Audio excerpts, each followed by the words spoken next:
Corticosteroid royalty here to take us through the session. Without further ado, let me introduce the first speaker, Professor Greet Vandenberg, to take us through the topic of stress response needs revision.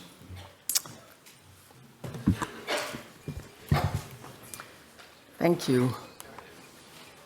Oops, that was one back. Thank you and good morning, everybody. Before we start this session and discuss about treatment, I think it's important to reconsider some background, some scientific evidence, and indeed I challenge the stress response as it is because I think it needs some revision. So I'm going to start by addressing the classical concept as it is in the textbooks, then take you through the evolving evidence that actually challenges the classical concept, and then address a few clinical implications. So the classical concept of the stress response is one of an activation of the HPA axis, where the brain senses a stressor that activates the hypothalamus to release CRH, together with AVP, activates the pituitary gland to release ACTH in the circulation that then drives cortisol synthesis and release from the adrenal cortex. And this, of course, to mediate all these fight and flight responses, metabolic and immune effects that are so essential. Now, according to the textbooks, with the level of cortisol that is present in ICU patients, this was estimated, based on estimation, that this would be the equivalent of an 8-fold increase in cortisol production. And this is where the stress dose comes from. The 200 milligram of hydrocortisone is that equivalent of 8-fold increase. But this was only estimated, not really measured, and we were quite intrigued by this, and about a decade ago started to dig into this pathophysiology a bit more. And much to our surprise, as you can see on the left, ACTH levels are actually not increased at all. They're low throughout the first week, and yet cortisol levels are high. So this really doesn't fit with an activation of the HPA axis where you would expect high ACTH levels. And we had similar findings in our validated mouse model of sepsis. So as I said, cortisol production rate was only estimated in the textbook, so we set out to measure it. And we did 2 studies. On the left, you can see the result of a study with tracer technology. And much to our surprise, we found that ICU patients either had no increase at all in cortisol production rate, or a doubling more or less, but nowhere near the 8-fold increase that was in the textbooks. This difference depended on the degree of hyperinflammation. And then we did a second study where we quantified pulsatile secretion of both ACTH and cortisol overnight with time series and deconvolution analyses, and we found that ACTH and cortisol production rates were actually lower in patients than in healthy subjects, not high. So if we take that together on a 24-hour basis, we concluded, well, cortisol production rate is not increased at all, and yet cortisol levels are high. So we thought there must be another mechanism explaining it, and then we set out to quantify the breakdown of cortisol, the plasma clearance. And very robustly, this was again done with tracer technology, very robustly, the breakdown of cortisol is uniformly reduced in ICU patients. And this explains this quite different clearance curve. If you give 100 milligram of hydrocortisone to patients as indicated in red, it just doesn't clear at all over 5 hours, in contrast to what happens in healthy subjects in blue. And we could calculate that the half-life of cortisol is about 8-fold longer than in health. And people don't realize this when they give steroids, I think. So the breakdown is reduced, that pushes up the systemic cortisol availability, but there is this other very well-known stress response that is very efficient in increasing the availability of cortisol for the tissues, and that is that the binding proteins in the circulation are suppressed, and the affinity of the binding proteins for cortisol as well. This increases the free fraction, and this is very efficient to allow the cortisol to get to the target tissues where the stress responses are needed. But this decrease in plasma binding is also the explanation for this finding here. When you give 100 milligram of hydrocortisone to patients, also the peak is much lower, and this is because the distribution volume is much increased, which we could calculate from this experiment. This is important to take into account later when we come to diagnosis. But ultimately, it comes down to having more cortisol action in the tissues. And for the stress response, the most important actions are in the nucleus, when cortisol binds to its receptor, but before it gets into the nucleus, there are all these other steps that can be regulated, actually in a tissue-specific manner. And there were some reports in the literature saying that the expression of the glucocorticoid receptor in blood cells is reduced. This has been interpreted as a general resistance to cortisol, but that's a shortcut because we don't really know what happens in all those steps that follow the receptor and the ligand binding. So our group set out to do some further research on this in patients as well as in our mouse model, where we wanted to see how tissue-specific and maybe time-dependent this glucocorticoid receptor expression and signaling is. So in patients, we isolated fresh neutrophils and monocytes, biopsies from muscle and adipose tissue, and then in the mouse model, we could get to the tissues that we cannot access, of course, in patients. And I'm summarizing the results with this cartoon. So first, we could confirm indeed that the glucocorticoid receptor expression is suppressed in blood cells, the neutrophils, the major cell type in the blood in sepsis. Also, the action was maximally suppressed. If you give more steroids, nothing happens in the neutrophils at all. But this was completely different from all the other cells and tissues that we investigated in the human and in the mouse studies, where there was increased glucocorticoid action in muscle, in all the vital organs and tissues, as you can see here, relatively independent of the duration of illness. And when we further increased the cortisol availability, there were tissue-specific responses with more action taking place in lungs, diaphragm, and adipose tissue, whereas the other tissues set in motion adaptations in those intermediate steps to prevent more action. So this really, if we take everything together, looks like a very smart and orchestrated response that doesn't need a lot of cortisol to be produced. You know, the binding proteins are low, the breakdown is suppressed, and you've got these tissue-specific adaptations that titrate and regulate the action where it should be. Very adaptive and beneficial in our view. But of course, the low ACTH may be some problem, because we know that from endocrine literature, if there is slightly more cortisol availability with a relatively low dose of steroids, for example, but that for 4 weeks, causes adrenal atrophy. So if ACTH stays suppressed for a long period of time, this can cause adrenal atrophy. So we set out to study that, now focusing on patients in the ICU for a long period of time, from day 7 onwards, and we were focusing on that right panel there, patients in the ICU for at least 4 weeks, you know, to see whether that could be a problem there. The blue bars are the healthy subjects, and I'm showing you ACTH, total of free cortisol. And if you look on the far right in the orange curves, ACTH is low, still on day 7, then comes up, but is never high. Cortisol levels are very high. These are very sick patients, coming down with time, but beyond the 4th week, there is no increased cortisol availability anymore. They don't have that. And they're survivors and non-survivors together. And when we studied the survivors again 1 week later on a regular ward, then they had an activation of the HPA axis, which actually is a rebound activation, which means that there has been a central suppression when these patients were in the ICU. And this was true from the 7th day onward. So there is some suppression taking place while these patients are in the ICU. Why? Why is ACTH not increased or low?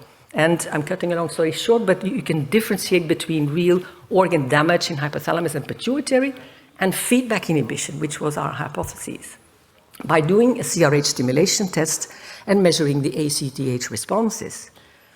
What you expect if it is feedback inhibition, like what happens when you treat patients with steroids, then you have an ACTH response that is normal in the acute phase and suppressed in the chronic phase.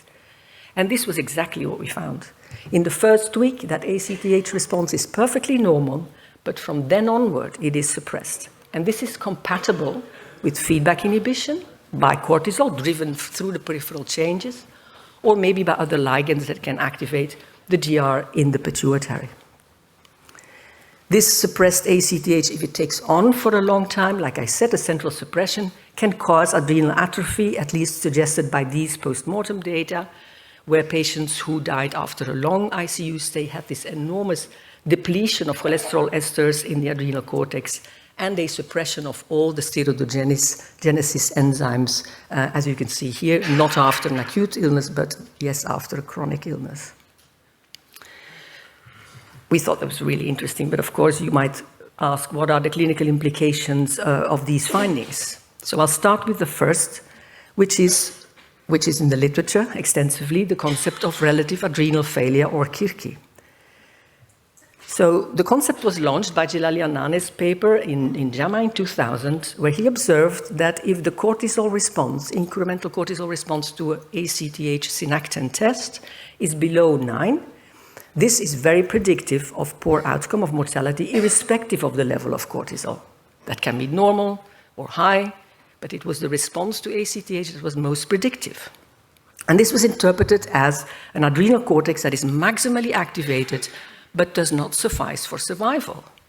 But of course, if that would be the case, what you expect then is very high levels of ACTH, and we now know that that is really not present. So that really didn't fit with that interpretation. And second, the problem is the synactin test. Because of this huge increase in distribution volume, if you do a synactin test, because of the low plasma binding, you can get a low response, which is just due to that low plasma binding, rather than that it indicates anything about the function of the adrenal cortex. And the data are correct. The sicker the patients, the more the distribution volume is increased, the lower the response to ACTH. But it doesn't really say anything about the adrenal cortex. Second, what about septic shock? And you will hear much more about that in the rest of the session. But vasopressor-resistant septic shock, should we treat these patients with the stress doses of hydrocortisone? Well, the data are not consistent, as you know, and this recent meta-analysis published in the New England Journal of Medicine Evidence said overall there is no mortality or morbidity benefit. There is no discussion that it sort of functions as a vasopressor, as treating patients with hydrocortisone in these doses allows you to reduce the time, the duration, and the dose of the vasopressor. Side effects, as was indicated in this paper, were not well studied in all of the studies, and the few that did study it showed increased muscle weakness, which we recently have confirmed in our unpublished data. There is a very recent paper in the psychiatric literature showing that sepsis treated with steroids in mice causes long-lasting harm to the hippocampus, explaining reduced memory in these animals. And our own work indicated that there is harm to the adrenal cortex itself. It further increased adrenal atrophy and paradoxically increased inflammation in the adrenal cortex in our mouse model. Then finally, the prolonged phase of critical illness, these long-stay ICU patients. If there is this central suppression present, the question is, should we treat them, or should we be alert to see whether their adrenal function may be suppressed? And of course, there are no RCTs to say that we should do that. But if you would do it in a patient who would be suppressed via other reasons, I mean, maybe you should consider it at least when you have symptoms and signs of adrenal failure, and consider this. And we have just, and I'm not going to go into detail, but we have published an approach to the patient paper in the JCNM, where we put that concept of, central HPA axis suppression in the prolonged phase of illness next to what to do with the acute sepsis patients, and this in contrast with pre-existing HPA axis disturbances. And that brings me to my conclusion. So, yes, I think the concept needs to be revised. Critically ill patients do not produce several-fold more cortisol than in health, but instead reduced breakdown and plasma binding maintains the increased cortisol availability, and there are tissue-specific regulations of glucocorticoid action, with certain tissues suffering from hydrocortisone high-dose treatment. Probably it's feedback inhibition by cortisol or other DR ligands that suppress the ACTH. Treatment with stress doses of hydrocortisone for sepsis, septic shock, should not be done based on an assumption of failure of the adrenal cortex. I'm not discussing the pharmacology, but it is not based on insufficient availability of cortisol. And maybe prolonged critically ill patients, several weeks in the ICU, are at risk of developing a central form of adrenal insufficiency, which we should maybe consider that needs treatment. Thank you for your attention.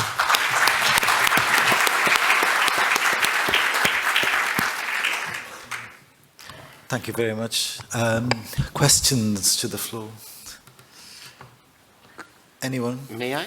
Yeah, please go ahead. Well, thank you very much for your presentation. And actually, what you're introducing is that we need probably to skip a bit the traditional concept that hydrocortisone replacement has a field only when they're after start of vasopressors, and probably this needs to become generalizable to all critical patients, and particularly after a certain days of stay in the ICU.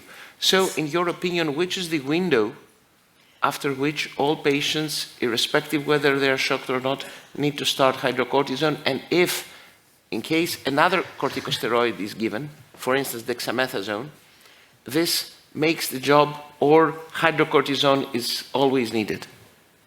No, I'm not saying that hydrocortisone is always needed at all. I'm just saying that, I mean, ICU patients are in a very unnatural condition. Normally, they would have died, right, in nature. And all these stress responses are naturally selected, evolutionary conserved stress responses. And so you have to just consider everything that is adaptive in the acute phase could become maladaptive in the chronic phase. Maybe. Not in every patient, of course, but possibly.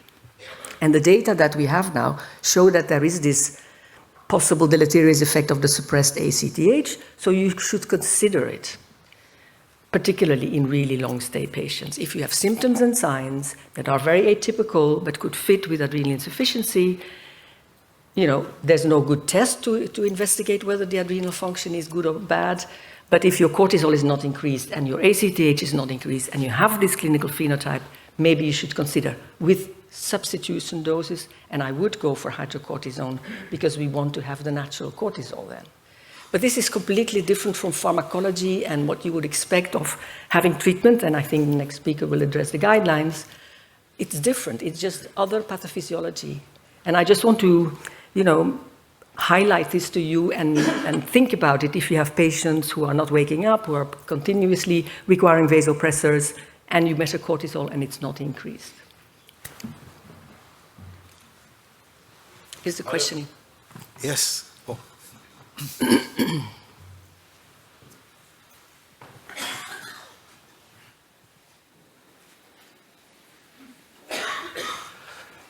Thank you so much, Gert, for a fantastic overview. So I have two questions.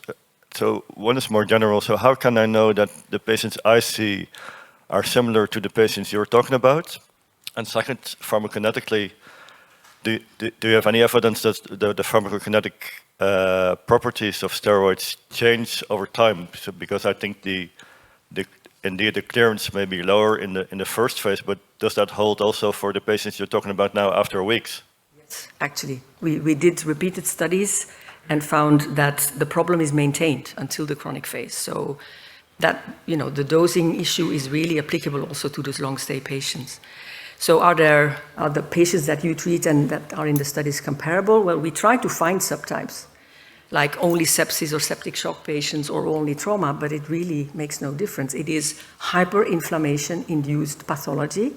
We're actually trying to find out underlying pathophysiology, what is the driver here, but it applies to all hyperinflamed patients rather than being, one subtype of patients. But it is dependent on the degree of hyperinflammation. So there is some recovery, of course, and at the end this will get less pronounced, but the clearance problem is very robust.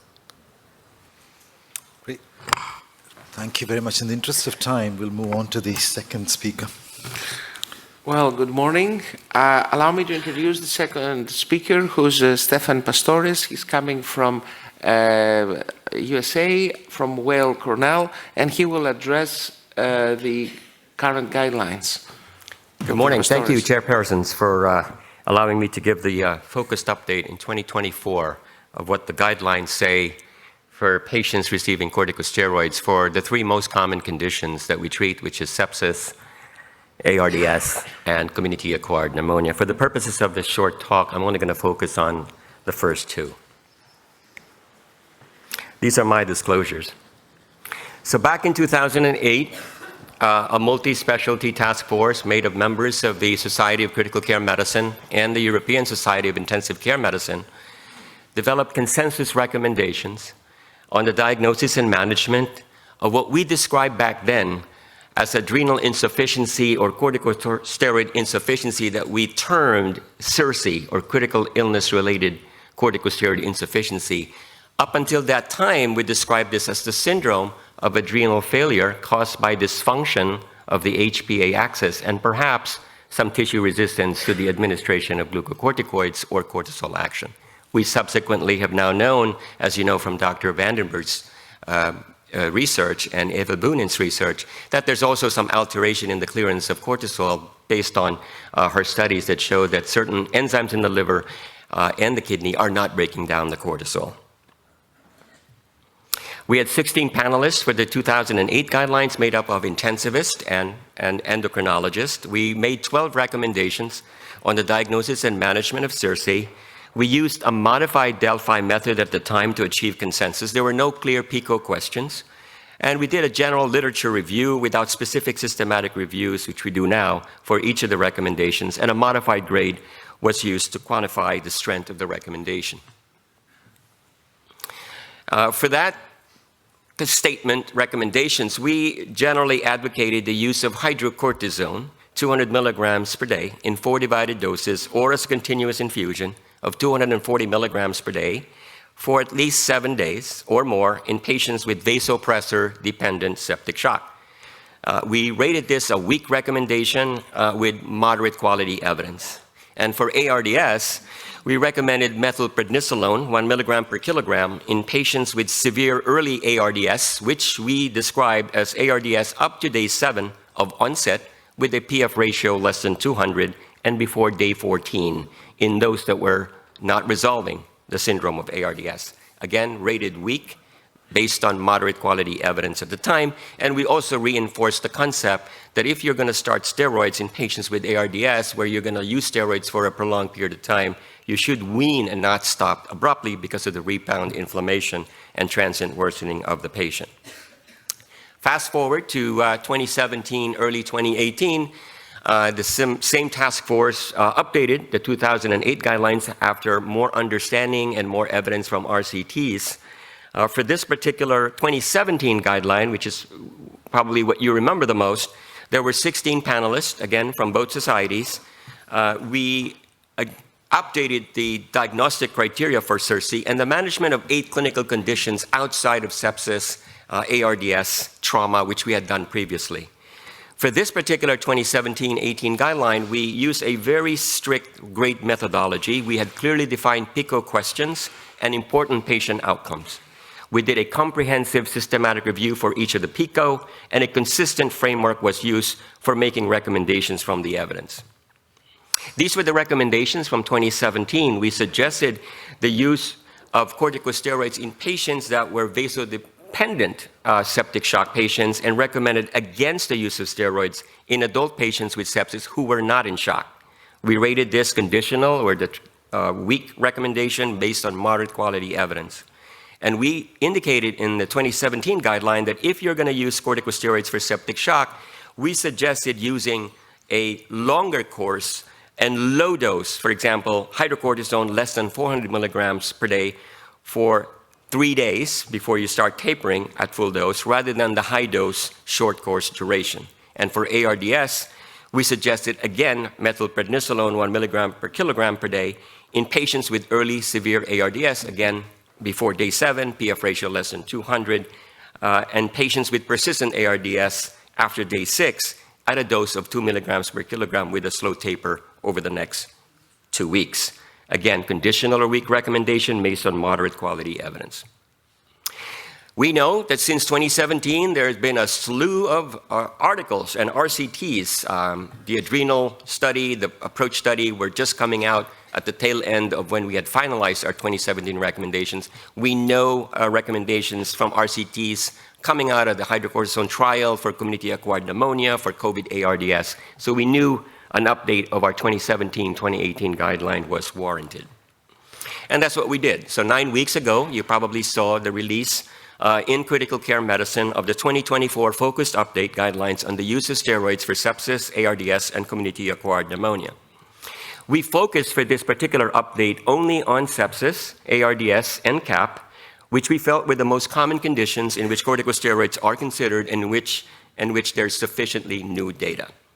We did not reassess the definition and diagnosis for this particular update, but we also used an updated grade methodology. The panel was composed again of a huge number of experts, both in critical care medicine and endocrinology.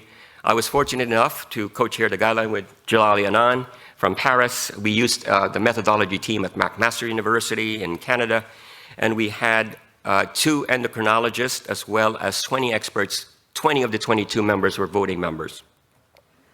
We had 5 PICO questions, and we'll go one by one on these 5 PICO focus questions. We used systematic reviews, and since we had already published in the last few years several systematic reviews, we just needed to update the systematic reviews in our new focus guideline. Evidence profile was created for each of the PICO questions. And so here are the top-line recommendations for the use of corticosteroids in sepsis and in septic shock. The first PICO question was, should corticosteroids be administered in hospitalized patients with sepsis? And our recommendation was, yes, we suggest administering corticosteroids in adult patients with septic shock. And we suggested and reinforced against the use of high-dose, short-course corticosteroids in patients with septic shock. We did not have a specific recommendation for corticosteroid use for patients with sepsis who were not in shock, and I'll tell you the reason why. If you recall, in 2017, we had suggested only using corticosteroids in patients that were not responsive to fluid and were requiring moderate to high-dose vasopressor therapy. So it's a little bit of contrast there. But the evidence was still somewhat weak or conditional with moderate quality evidence. But we switched from a moderate or low quality evidence to a moderate certainty evidence, and from a conditional recommendation to a strong recommendation against the use of high-dose, short-course corticosteroid therapy.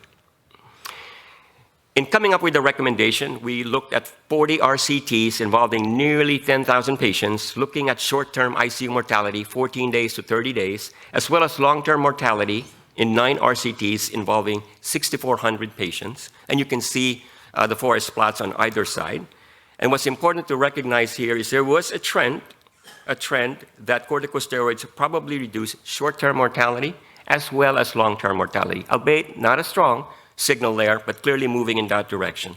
But what is important to recognize is that many of these RCTs use different types of steroids. Hydrocortisone was, of course, most commonly used, and that there was some subgroup analysis that we had to do for the type of steroid, the dosage, and duration. And so they were variable across the board, but when we looked very carefully at subgroup analysis, there was no credible subgroup effects. What was consistent, though, was shock reversal. In 14 RCTs where shock reversal was one of the primary endpoints, there was significant evidence to suggest that shock reversal was quicker with corticosteroids versus placebo. Additionally, there was reduced SOFA score, organ dysfunction score. There were fewer ICU and hospital length of stay. But the trade-off was there was some increase in neuromuscular weakness, probably increases in hypernatremia and hyperglycemia, which we all know, and maybe some reduction, paradoxically, in neuropsychiatric effects. So the rationale for using steroids in septic shock was we felt that there was a small reduction in mortality with low to moderate quality evidence, but a large reduction in terms of shock reversal and organ dysfunction with high certainty evidence. Given the high prevalence of septic shock across the globe, we felt that even a small reduction in mortality can have a large effect, and reduction in shock reversal and organ dysfunction will have important implications in terms of resource utilization. Corticosteroid use is pretty much feasible, it's equitable, it's accessible to all clinicians. And although we did not give a specific recommendation regarding the steroid regimen, we suggested against the high-dose short-course duration because of the risk of adverse effects. And while we did not give a specific recommendation for patients with sepsis who are not in shock, if the patients, however, present with sepsis and severe community-acquired pneumonia, we suggest using corticosteroids on those patients.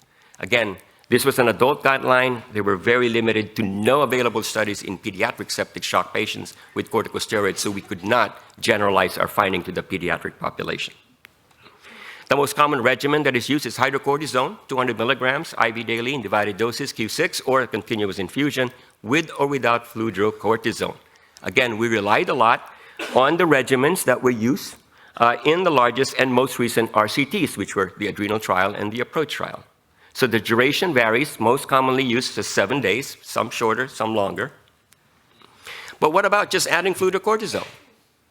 So you probably saw this study published last year where they looked at the comparable or comparative effectiveness of fludrocortisone and hydrocortisone versus hydrocortisone alone.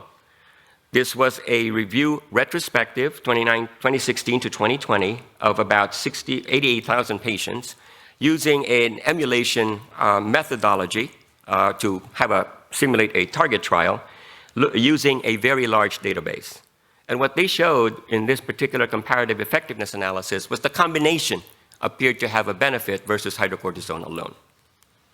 You probably saw this patient-level meta-analysis of low-dose hydrocortisone in adults with septic shock. They reviewed 17 RCTs, 7,800 patients. 7 of these RCTs had 90-day mortality. And what they said here in this particular meta-analysis was there was a mortality benefit in regimens that combine fludro with hydrocortisone.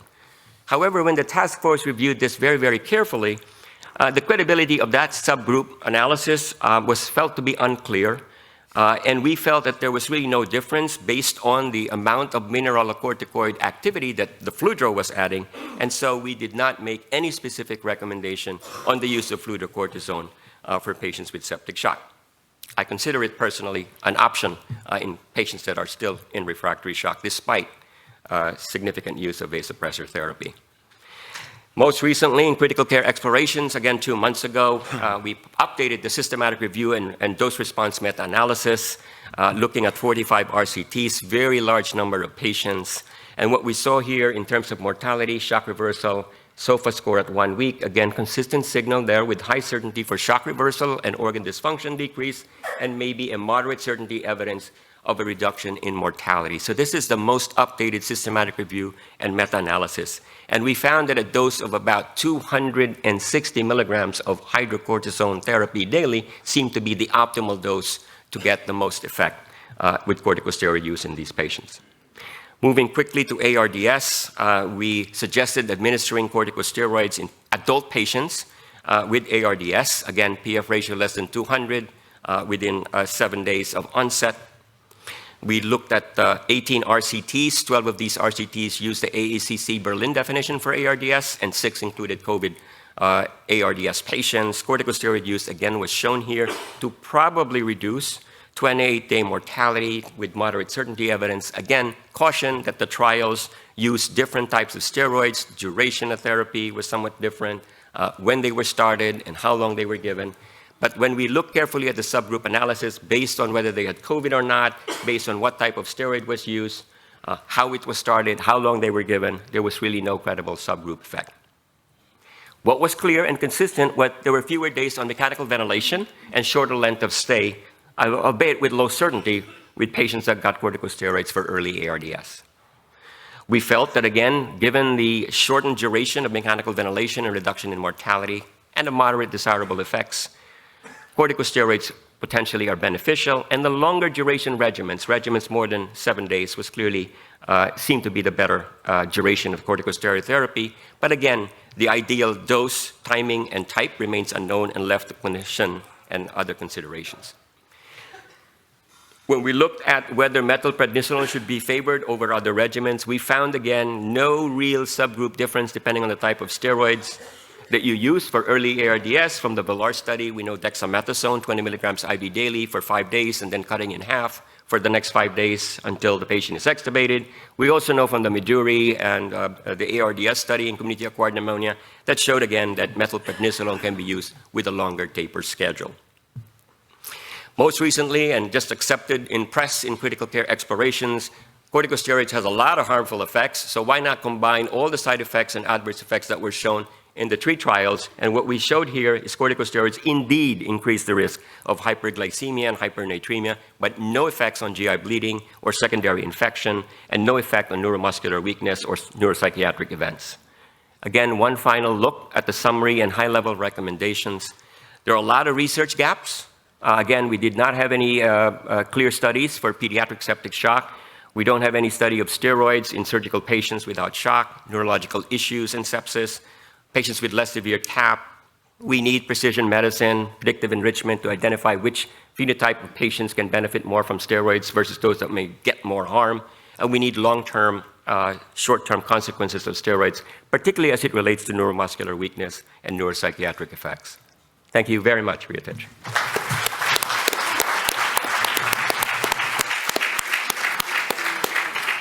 Thank you very much for your presentation. Allow me to take the opportunity of chairing and address the first question. So the recommendations for ARDS are for all cases of ARDS or only sepsis ARDS? First question. The second question, you mentioned that one of the adverse events which you identified was, through the meta-analysis, was hypernatremia.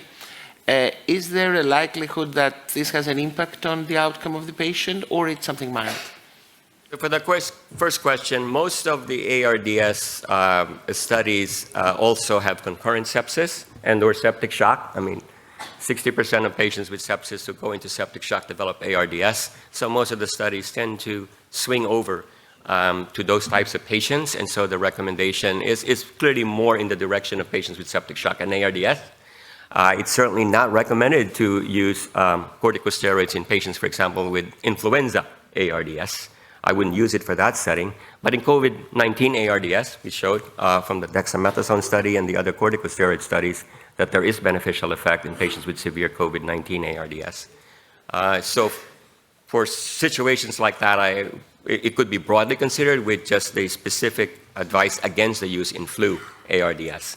The hypernatremia, again, is a consistent side effect. We all know this. Glucocorticoids result in sodium retention. Hypernatremia is inevitable, but I don't think it is associated with any significant harm. It's easily manageable with free water replacement, so it's not a major consideration. Again, the shorter duration of use of steroids clearly should be where we should go, and if the patients are no longer requiring vasopressors, even if it's not yet 7 days, you clearly should be looking at tapering or stopping the steroids at that point. For those patients that remain in refractory shock, then you have to follow the 7-day recommendation. So again, duration can vary depending on the patient, whether there's harm to the patient, then of course you have to calibrate. But hypernatremia, just like hyperglycemia, these are metabolic side effects that are to be expected with corticosteroid use, but I don't think you're going to die of hyperglycemia or hypernatremia, so they're all pretty manageable.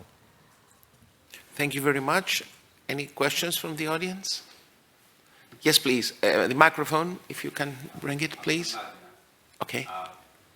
Our surgeons are concerned about anastomotic leak in patients who have septic shock and are on vasopressors, and we put them on steroids, so they always come every day and say, have you stopped the steroids? The answer is no, not yet. Always a consideration. I would never start steroids in a surgical patient with septic shock unless I have a conversation with my surgeon to say, hey, we seem like we might have an indication, but I understand your concerns. They're going to be real. We don't have a lot of studies in patients using corticosteroids with surgical sepsis, because most of the studies have been swinging more to the medical septic patients. But in the appropriate setting, if they feel that the patient is in refractory shock despite adequate fluid and pressor therapy, as long as we indicate that we're going to use it for a short duration until the shock is reversed, we're going to stop it as soon as possible, or we think there's harm to the patient, we're going to do an infectious workup, make sure there's no other additional infections, then usually we get by using it. But caution, certainly, on surgical patients. Any other question or comment? If not, I would like to thank you very much. Thank you.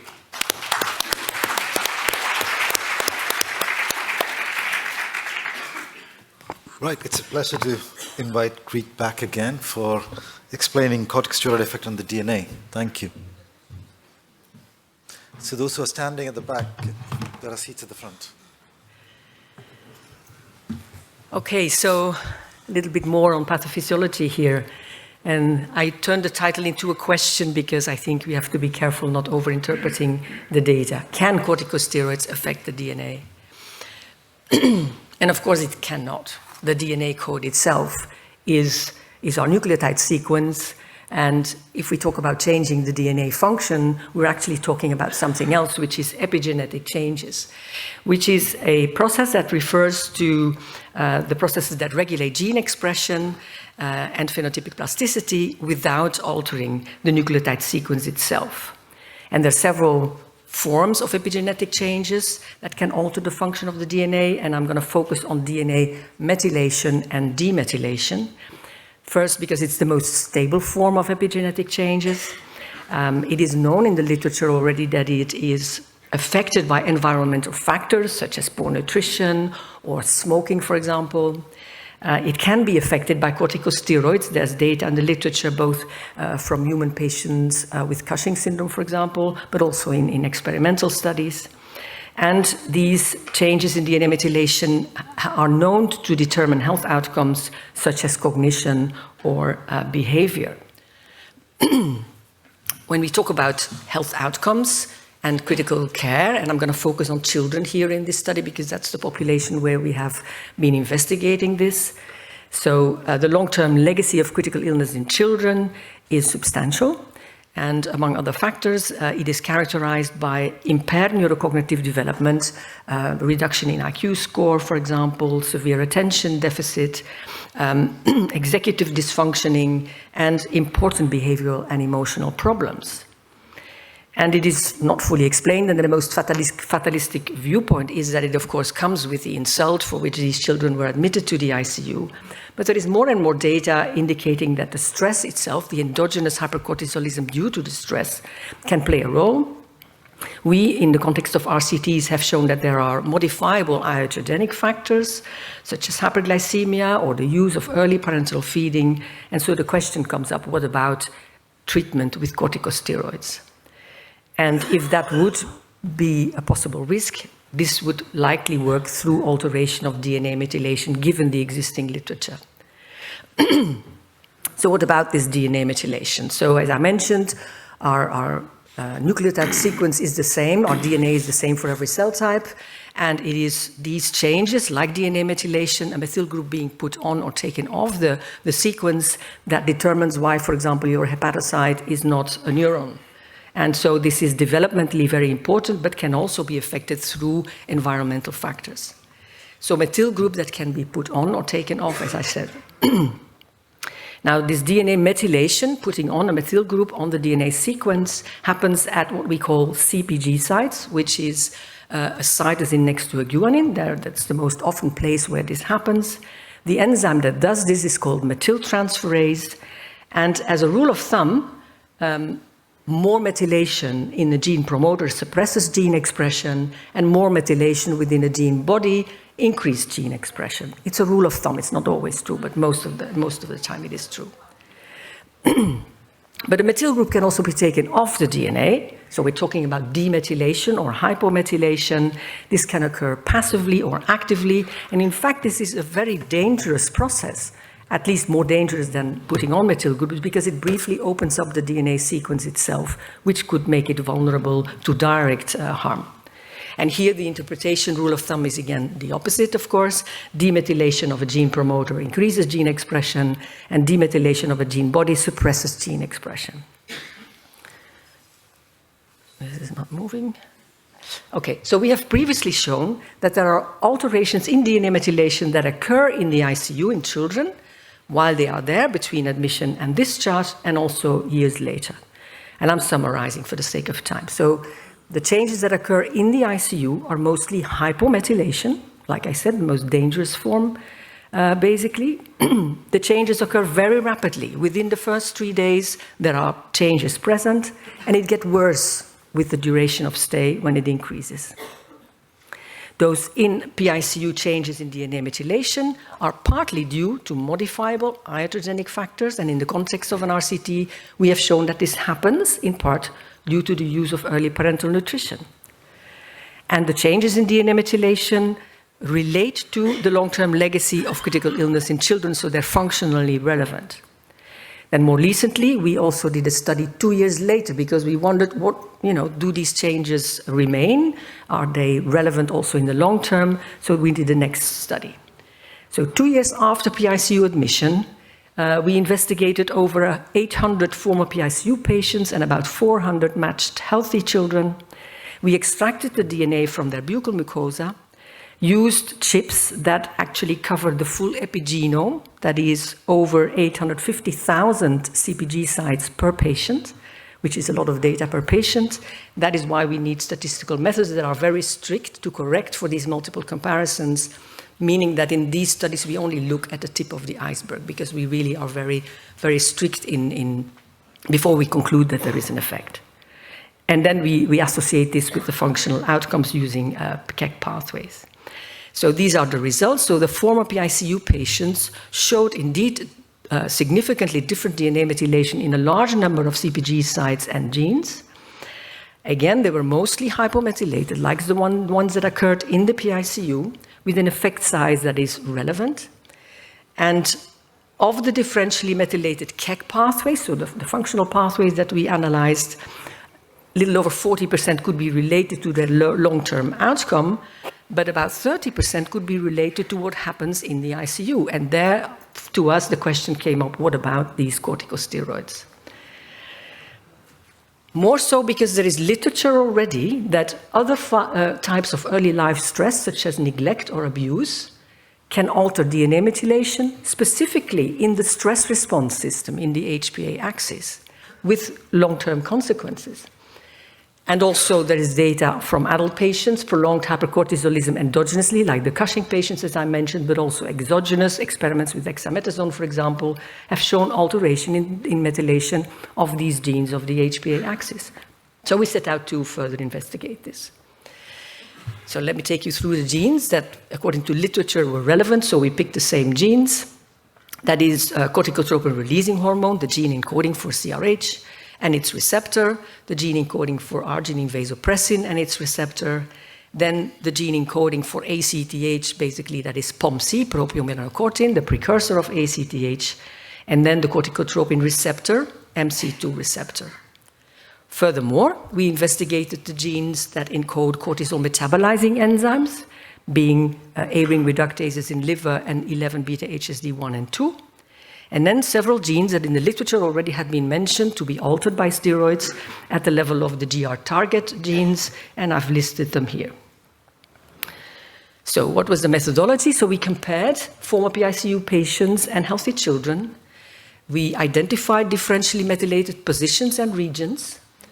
We did this adjusted for baseline risk factors and for technical variation, and for robustness, we did correction for the multiple testing, as I mentioned before.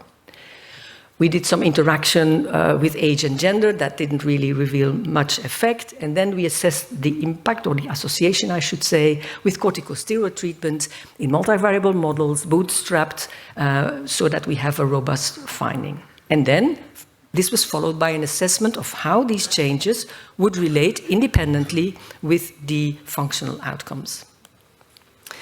And the results of this study are summarized in this cartoon slide.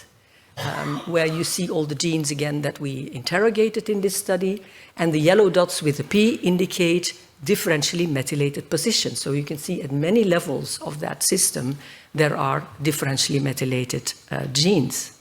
And the red diamonds indicate those sites where the glucocorticoid treatment in the multivariably adjusted models was associated with a further aggravation of these changes. I plot the glucocorticoid gene that was one of the glucocorticoids effects in the genes that was most affected, the FKBP5, 2 CpG sites. This is a univariate plot, of course. They were already hypomethylated in the patients, and the steroids made it worse.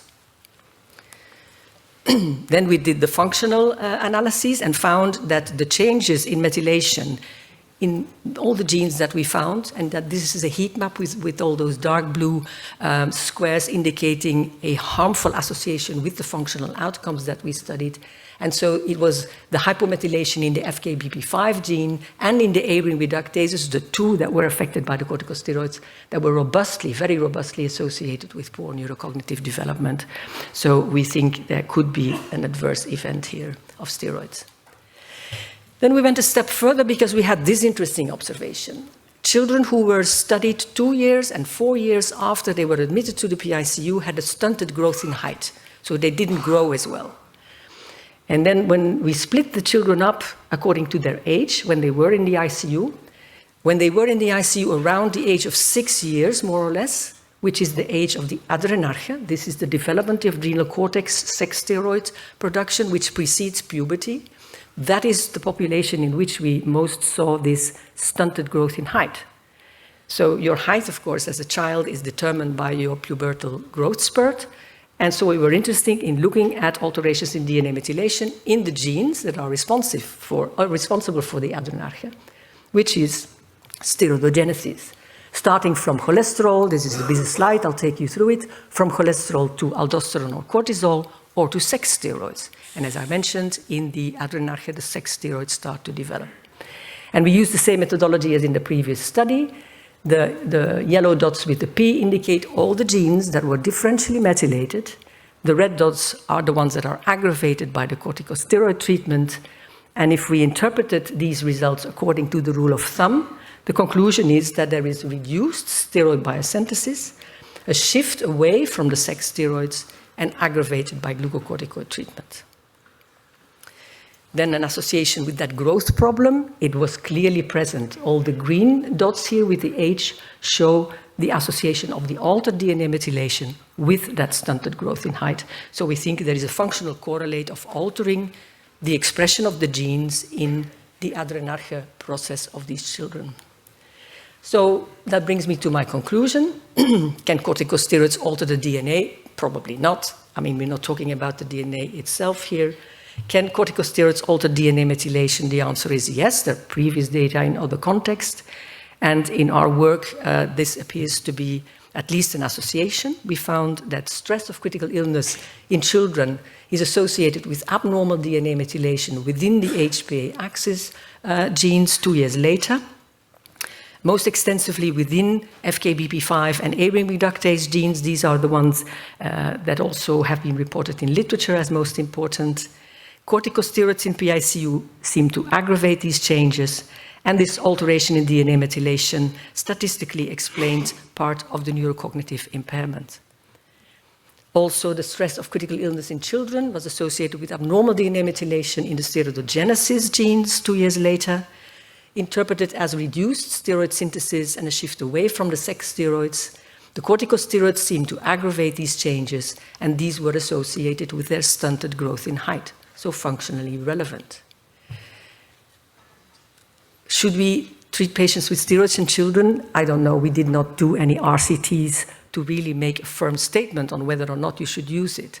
But I think in the absence of strong evidence, and I think that is what the guidelines also came to conclude, if you don't have good evidence to give it, be careful and don't consider it harmless, which is, I think, most often done in clinical practice. Let's try it. It won't harm.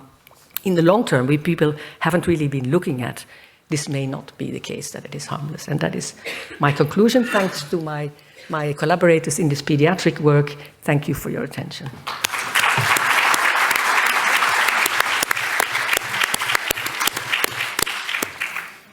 Thank you, great, for a fantastic talk.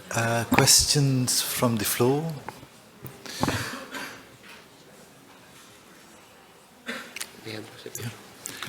Well, that was really fascinating.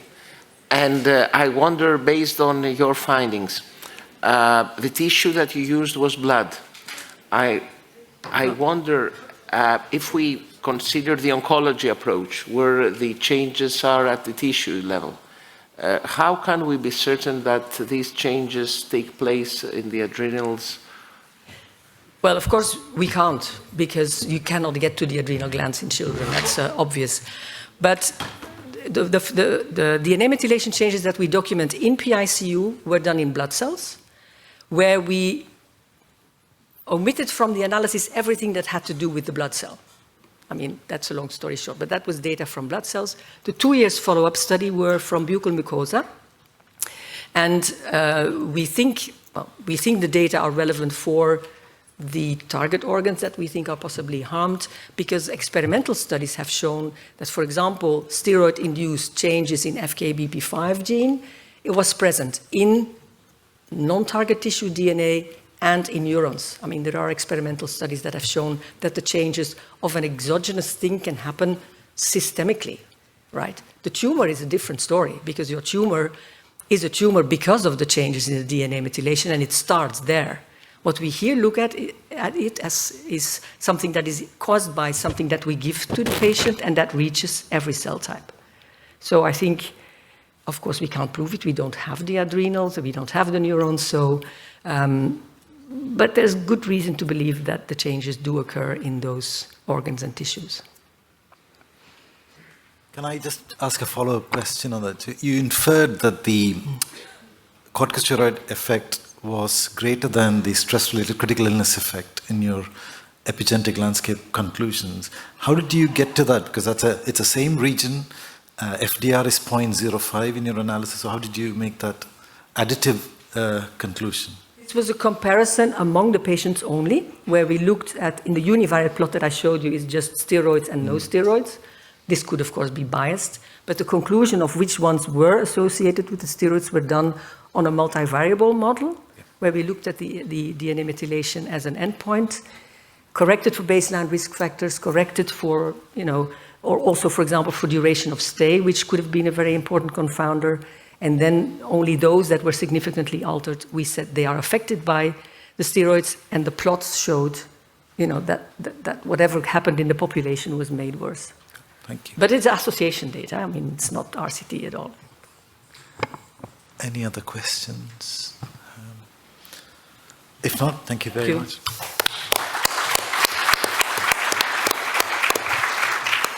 It is my pleasure to introduce the next speaker, who's Edward Schenk from Weill Cornell Medical College.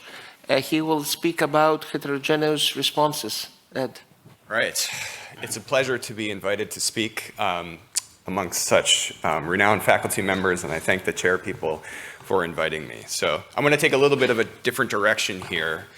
And the title of my talk is Corticosteroids for Infectious Critical Illness, and we're going to be looking at this through a target trial emulation stratified by predicted organ dysfunction. So we'll begin this journey that, together with a question. I always like to pose questions as we understand these problems. The question begins, how do patients die of infectious critical illness, just in general? And really, our understanding of this problem only goes back around 100 years. And specifically for the role of corticosteroids in infectious critical illness, sepsis in some ways is a problem of modern medicine, meaning that it was not until the treatment with antibiotics, with the selection for different flora within humans, that we really understood that gram-negative sepsis could be a problem. So one of my favorite papers, Max Harry-Weil and Wesley Spink, Archives of Internal Medicine in 1958. One of the first descriptions of gram-negative septic shock, and if you read off some of their introduction, the antibiotics have caused a remarkable change in the incidence and management of infectious diseases. So infectious due to gram-positive organisms, because the first antibiotics were very effective at managing those, notably pneumococci and streptococci, diminished in incidence and severity. On the other hand, this decline has been paralleled by a decided increase in both the frequency and severity of diseases caused by gram-negative bacteria, including the coliform group. And right from the beginning of this assessment of gram-negative sepsis, it was realized that elderly hospitalized patients being treated with available antibiotics like penicillins and sulfa drugs were at risk for these problems. And bacteremia leading to shock characterized by hypotension was the description, as you can see from the title of this original paper. And within this first description in the 1950s, treatment was discussed. And so corticotropin, cortisone, hydrocortisone, or adrenal extract was given to 17 critically ill patients. In several instances, striking improvement occurred soon after the intravenous infusion of hydrocortisone. In 2 instances, it was possible to demonstrate that the patient's response to vasopressor agents was simultaneously improved. Chills, fever, vomiting, diarrhea, and other signs of toxemia were decreased. So this is their famous table about the effect of glucocorticoids when combined with catecholamine therapy. I'm not familiar with these types of catecholamines. Apparently some of them were intramuscular, which talks about the differences at that time of levetiramal, meteramol, or other vasopressor agents with and without adrenocorticotherapy. And you can see that with adrenocorticotherapy, the percent that died was 59%, and without adrenocorticotherapy, the percent was 74%. However, if we fast forward 75 years from these original observations, how many patients in the modern ICU with infection have gram-negative bacteremia? And another question to pose is how many patients in a modern ICU with an infection have shock? And if you dig back into this paper, you can see that with positive blood cultures, there was still a significant mortality of 35%. And with bacteremic shock, the mortality was 65%. However, it was much more common to die with positive blood cultures without shock. And as Dr. Pastoris and others have mentioned recently, there is a very diverse evidence base for the use of steroids in the setting of infection. Here's an example of a systematic review for the use of corticosteroids for pneumonia. Here's a systematic review for the use of corticosteroids in ARDS. And here's a systematic review for the use of corticosteroids in any definition of sepsis with and without shock. And in addition, this is a network meta-analysis looking at the differing types of corticosteroids used for sepsis. You see methylprednisolone as a bolus. You see methylprednisolone as an infusion. You see prednisone. You see dexamethasone. You see hydrocortisone as a bolus. You see hydrocortisone as an infusion. So our evidence base for the use of corticosteroids in infection generally is broad, but let's change the question again, is how are they supposed to help? And additionally, from the guidelines, we have a good sense of what this is supposed to be. So from the adrenal trial, we see that your MAP generally increases in the day or two after administration of corticosteroids. Your total norepinephrine dose, if you're in septic shock, is reduced relative to placebo in the setting of treatment with corticosteroids. This is from the adrenal trial. And moreover, your likelihood of cessation of mechanical ventilation and ICU length of stay is reliably improved. And this is specifically for septic shock. And from that same trial, you do see that your trajectory of inflammatory biomarkers is affected by the treatment with corticosteroids. You can see IL-6, IP-10, MCP are reduced with hydrocortisone versus placebo.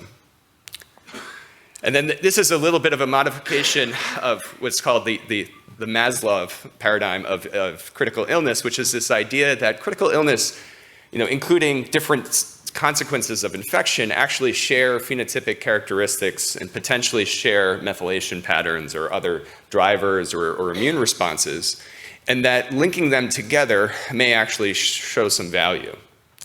And so we'll pose another question. If steroids improve organ dysfunction, there may be value in exploring how they interact with predicted organ dysfunction trajectory. So using a previous paradigm, this is work that is not yet published, but it's available in medRxiv. We took a look at two observational data cohorts, the EICU and MIMIC, that are open access and available, and then our own internal proprietary data cohort. And we stratified patients by rapidly improving and rapidly worsening predicted organ dysfunction trajectory, and then did a target trial emulation looking at propensity score matching and looking at 28-day mortality, time to ICU discharge, and time to cessation of mechanical ventilation. So let's walk through this in a little bit more detail.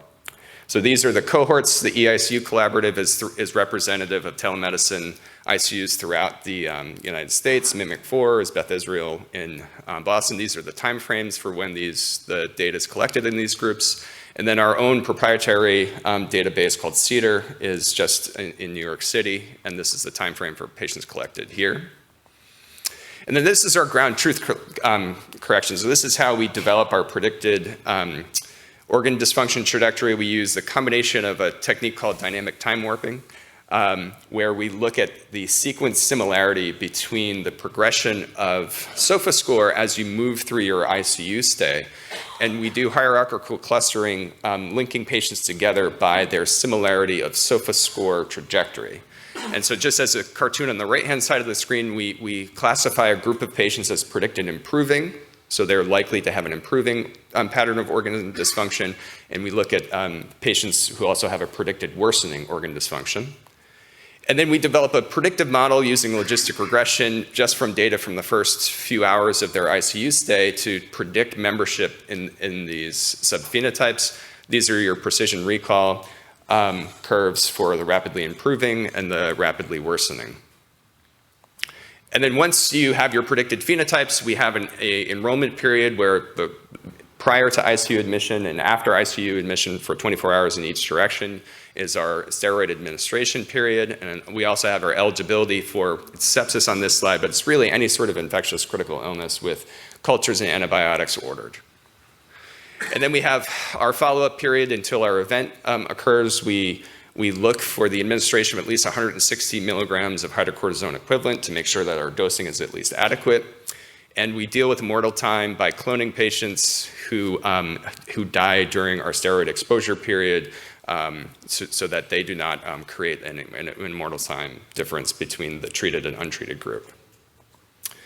And so these are some of our results, and you can see that the treated group in the middle column here has a higher proportion of comorbidities.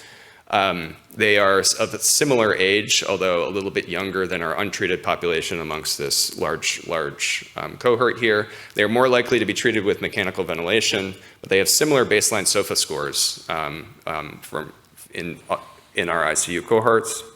And in terms of sources of infection, as you would expect, pneumonia is much more common in steroid-treated population as compared to intra-abdominal or bacteremic subgroups.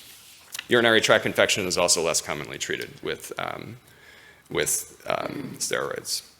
And so for the outcome set for our total analytic population without any of the predicted subphenotyping, you can see that the orange line is our propensity match treated outcome, and there's a subtle decrement in mortality when treated with corticosteroids in our propensity match cohort. But there's no effect on time to ICU discharge and time to cessation of mechanical ventilation. However, when you stratify by the likelihood of having an improving phenotype, you see a much larger signal of harm. So the orange group is our propensity matched and predicted rapidly improving subgroup, and we see a large decrement in mortality, and we see worse time to ICU discharge and time to cessation of mechanical ventilation. However, by the predicted rapidly worsening group, we see what's closer to the clinical trial population, which is that we see a negative effect on mortality, however, an improvement in time to ICU discharge and time to cessation of mechanical ventilation. So these are the hazard ratios for the same outcomes. We can see for mortality in our total analytic population, we see a small mortality signal of harm with treatment of corticosteroids. However, this is much more pronounced in our predicted improving group, but we do not see it in our predicted worsening population. In our time to ICU discharge, we see the improvement in the rapidly worsening predicted group, and we see harm in the rapidly improving group. And our time to cessation of mechanical ventilation, we see the same direction of effect. So when thinking about this, this makes us think together. This is the example of a secondary analysis of the VANISH clinical trial where peripheral leukocyte transcriptomic analysis divided patients into subphenotypes of called SRS1 and SRS2. However, some of this is more of an innate immune response signature to an adaptive immune response signature. And you can see that there's harm when patients are stratified by the adaptive immune response signature as well. So in conclusions, the use of corticosteroids in infectious critical illness is broad. Regardless of the specific syndromes, we largely recover the clinical trial effect in the predicted worsening population. We see a neutral mortality effect with shorter times to cessation of mechanical ventilation and ICU stay. However, we do see a signal of harm in the predicted improving population. And the remaining questions are, is there a biologic reason for this? And I'm not going to speculate too much at what those biologic reasons might be. Is there incomplete control of confounding? Thank you very much. And going back to that Max Harry Weil and Spink, I will leave you with this. Adrenal cortical hormones suppress manifestations of toxemia caused by overwhelming infection be used for a period of grace during which infection and shock can be controlled. Thank you.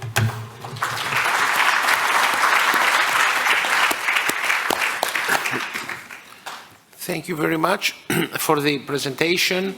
The presentation is open to discussion, question, comments. May I address a question? Is there any published evidence that there is some genetic predisposition could be a confounding, and or if we know that there are populations which respond better than others? To corticosteroids specifically? Yes. In the pediatric population, there is some. I think Hector Wong from University of Cincinnati has looked at the SNP associations with corticosteroid responsiveness. However, in the adult population, I'm not aware that there's any literature.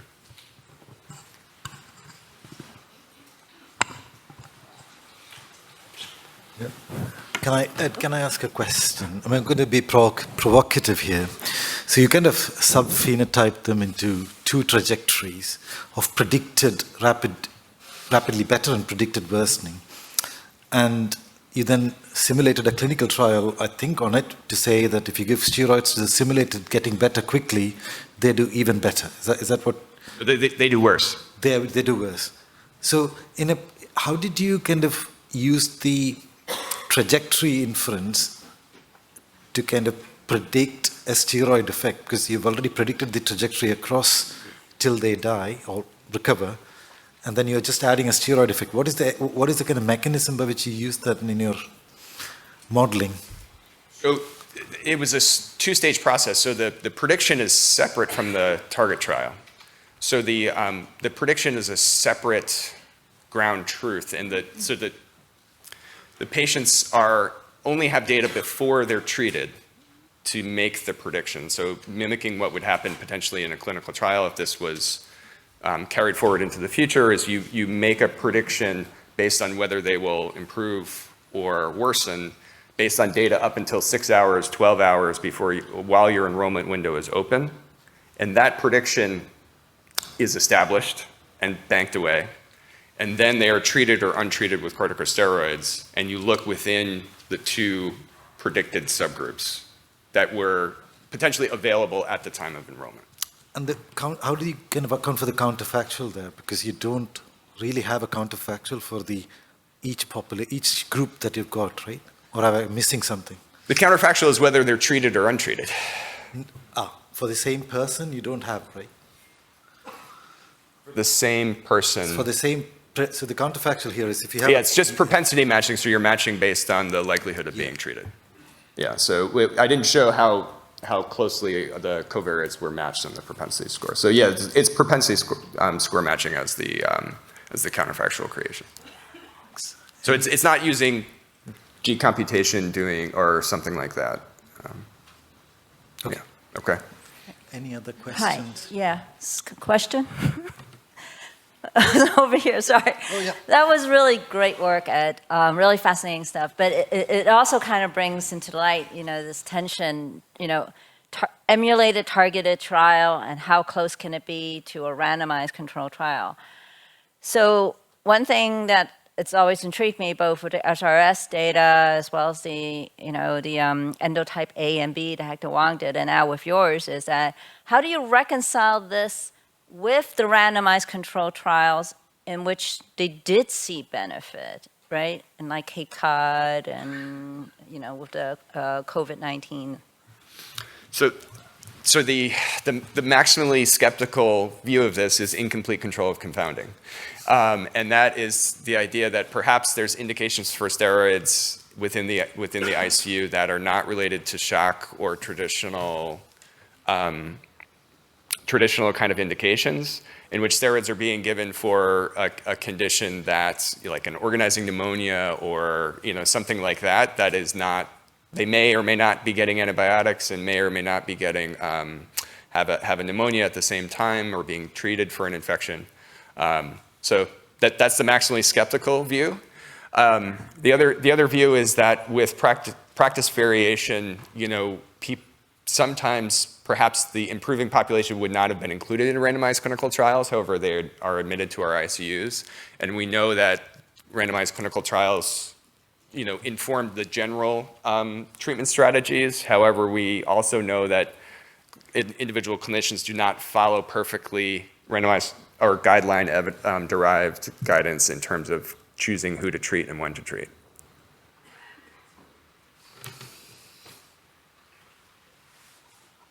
Any other questions or comments? If not, thank you so much.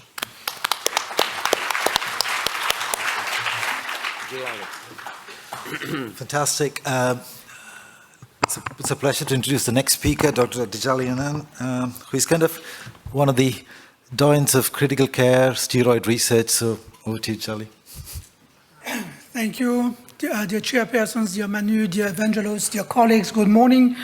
So my task today is to illustrate using some data on how we may in the future select the patients who may be treated with corticosteroids. Here are my disclosures. So we are all aimed at moving towards precision medicine, that is towards taking individual patients and tailoring treatment to individual patients at the bedside and not treating individual patients such one would treat a global population or a group of people. One way to try to reduce the heterogeneity among the sepsis population is to use a clinical phenotype. And here, for example, this is from the Cochrane Systematic Review. There was some evidence from this summary of the literature that uncomplicated sepsis may not benefit in terms of survival from corticosteroids. In contrast, patients with septic shock or with sepsis and ARDS, or patients with sepsis related to community-acquired pneumonia may benefit from the use of corticosteroids. And this is now, as Steve mentioned in his talk, recommended in the guidelines at least for 3 phenotypes: patients with septic shock, patients with ARDS, and in particular, patients with sepsis and ARDS, and patients with community-acquired pneumonia. So in complex clinical setting, my inclination at the bedside is definitely to follow credible guidelines. So regardless things that can be said in such a scientific meeting, I think when there are available credible guidelines, our clinical practice would really benefit, or our patient would really benefit from us if we're following credible guidelines. So we already have at baseline huge amount of information coming from all the monitors, coming from the lab, and we are misusing or underusing this information. The development of artificial intelligence and implementation of artificial intelligence at bedside now in our hospitals is definitely a tool with which we need to play to improve the way we manage patients at bedside. And in particular, we try to apply this to the use of corticosteroids. So here, this was a pilot study that we did with Romain Piracchio and published in JAMA a couple of years ago, where we could find that using deep learning, we may identify, by using data that are coming in real life, in real time at bedside, we could identify patients who may benefit from corticosteroids much better than the usual clinical phenotype, which is septic shock patients, for example, or using severity of illness scores like the SAPS-2 score. So one can see this is the AI selection of patients to be treated. The y-axis is a net benefit from corticosteroids as compared to here is treated all comers or based on the SAPS-2 score as an index of severity of illness. We moved on trying to improve this and implement this at the bedside.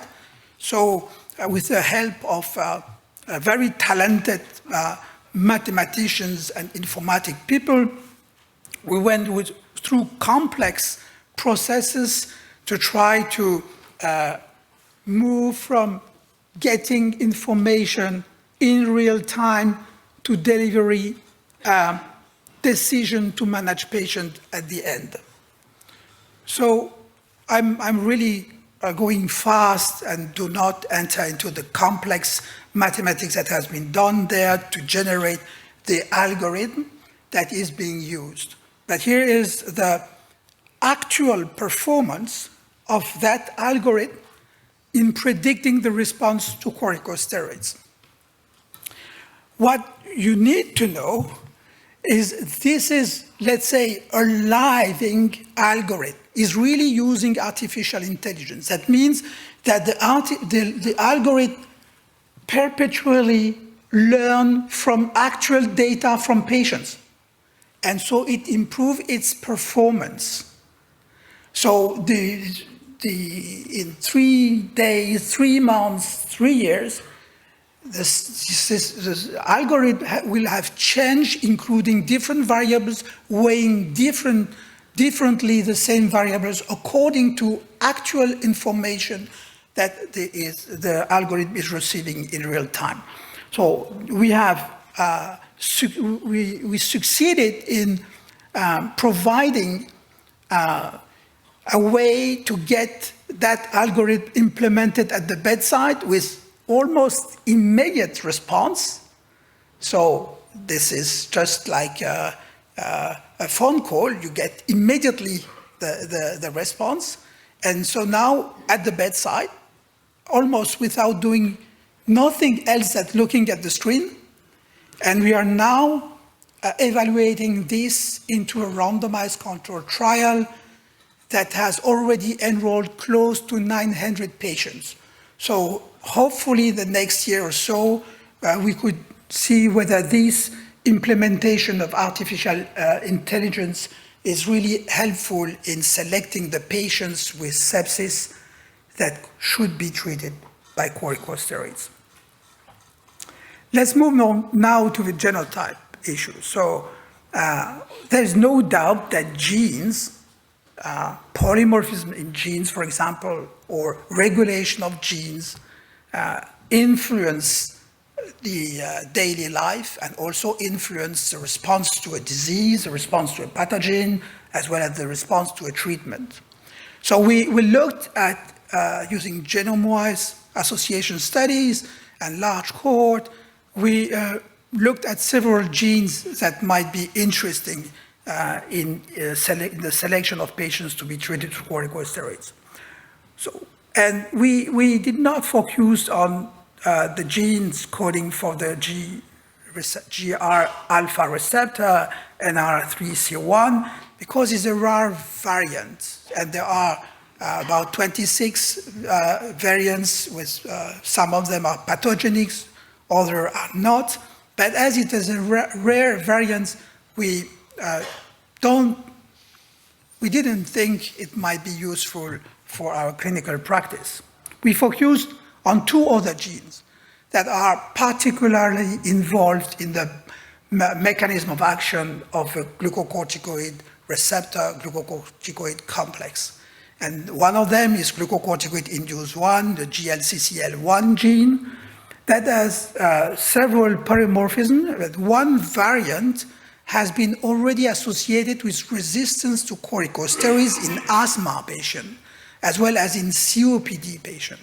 And again, this has been known for a decade or so, and very recently validated, and there is now a clear association between the AA homozygosity of this variant and resistance to corticosteroids in asthma patient or in COPD patient. And the second gene of interest is NF-kappa B, of course, because we know that glucocorticoid is acting through many pathways, but in the regulation of inflammation, the main signaling pathway that is regulated by glucocorticoid is NF-kappa B signaling. So, and there is known polymorphisms in NF-kappa B, and more specifically, one polymorphism within the promoter region of a gene, which is insertion deletion of 4 bases, and the D allele, or the deletion, is associated with poor survival in patients treated, in septic patients treated with hydrocortisone in a previous study done in Germany about 10 years ago now. That polymorphism was also associated with increased myocardial infarction in patients receiving corticosteroids, whether being infected or not. So we use the approach trial that offer to have a placebo group, and we looked at response to corticosteroids according to these genes and to these polymorphisms. So here is the polymorphism in NF-κB1, insertion deletion. The deletion is associated with poor outcome, and one can see here the response in terms of survival according to the alleles that are present. And one can see here that the heterozygote DI were those who had the best response to corticosteroids as compared to the two other groups.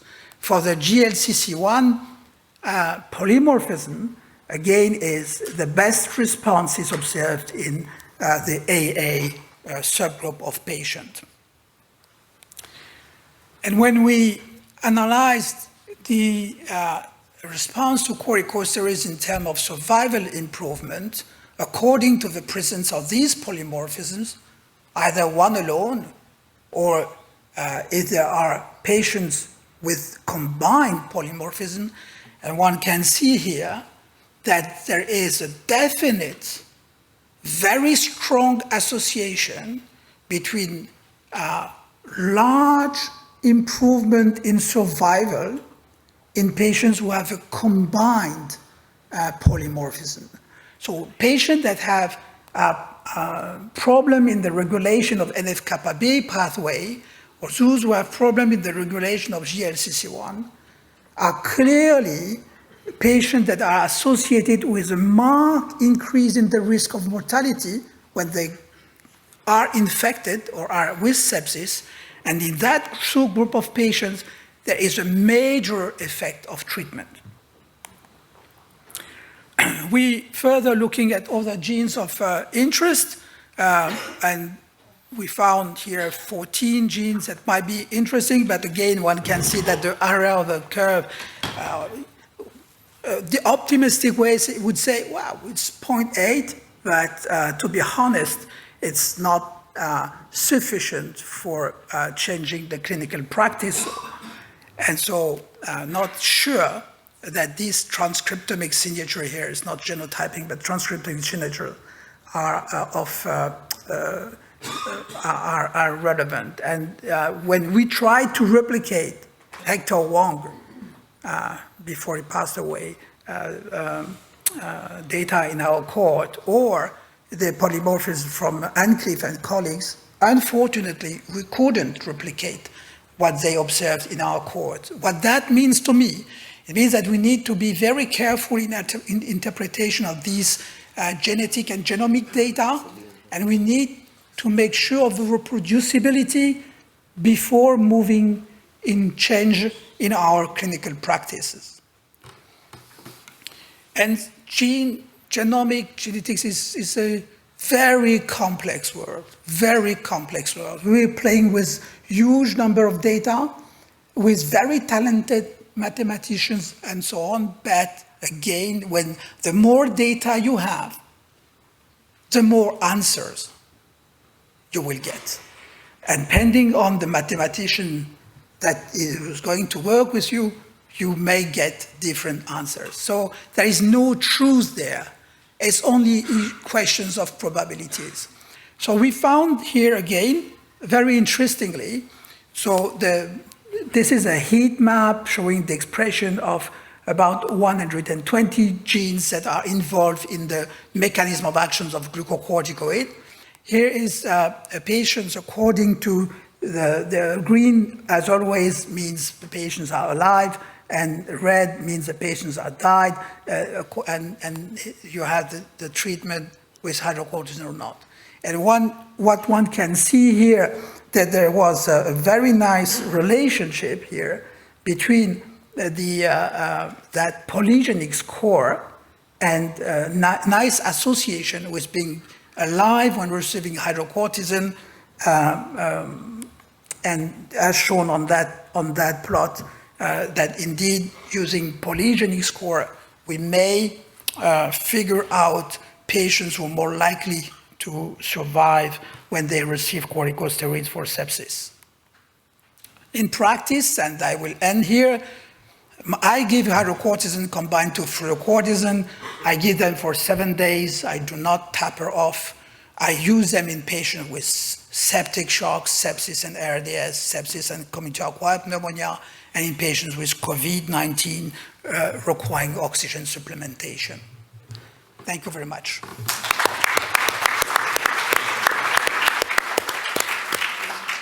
Thank you, Tijala. That's fantastic biology into clinical practice translation. Brilliant work. Questions from the floor?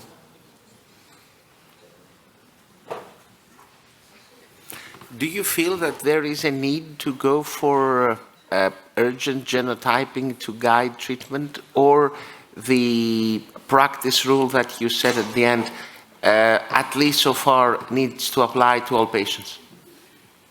I think that access to genotyping is very easy now, thanks to the COVID pandemic. I think in almost all places you can set a PCR test for a number of things, so you can easily have a PCR test for the two polymorphisms I have shown. This is what we have implemented in my hospital, and we got it 24/7. And I think this can be part of a clinical decision. It's not a standalone tool for decision, but we are now implementing it because it's easy to get it, and as an additional information for deciding to treat the patient with corticosteroids or not. Can I also ask a practical cost question? So steroids are very cheap.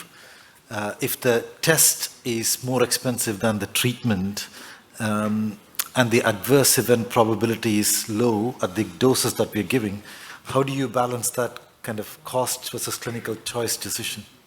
My main concern is when the drug is available everywhere and is not expensive, the risk of the drug being misused is huge. And we need to be cautious with corticosteroids because the systematic reviews of RCTs didn't show increase in the risk of serious adverse events. But we need not to forget that the RCTs are designed for efficacy, not for safety, so they may have missed safety issues. And there is a gap in our knowledge now about the long-term potential side effects associated with the use of corticosteroids.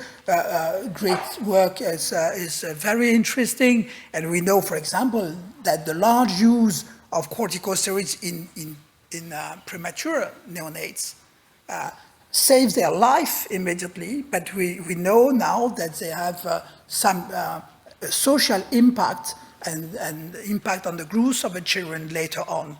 So I think it's very important to continue trying to find who are the patients who need to be treated and who are those who should not be treated. Any other questions? Yep. In one of your final slides, explaining your personal approach, you see there's no need to tapering off corticosteroids. How do you reconcile that with the view that we always held for many years that we should give it, for example, in ARDS for a longer time and slowly taper off, just in case not to cause the resurgence of the inflammation? Okay, so what the systematic review of available RCTs found is that there was no evidence of different in treatment effects according to the modalities of taper. And I think, but this is only my opinion, I think that the tapering might be important if you use continuous infusion of hydrocortisone, because then you get permanent blockade of the HPA axis, and when you will stop the treatment, you increase the likelihood of the axis not responding as well, being silent. If you use boluses, then you allow in the interval between boluses some reactivation of the HP axis. So that is why we prefer using boluses and not tapering off. But if we will be using continuous infusion, we surely will be tapering off.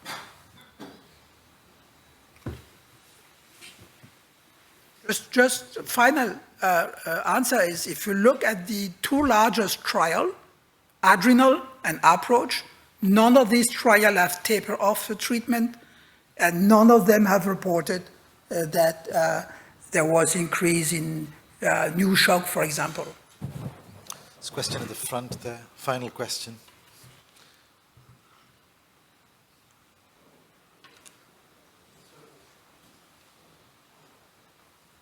Thank you very much, Engineer Lee. I would like to ask you, what is, in your opinion, the best corticoid for ARDS, methylprednisolone or dexamethasone? What is your opinion? Okay, so it's fair asking my opinion. So it's really my opinion, and then it's not. I would say that if you want to reduce the workload to your staff, nurses, you would prefer using DEX because of the long life of DEX. You will give a bolus, and that's it.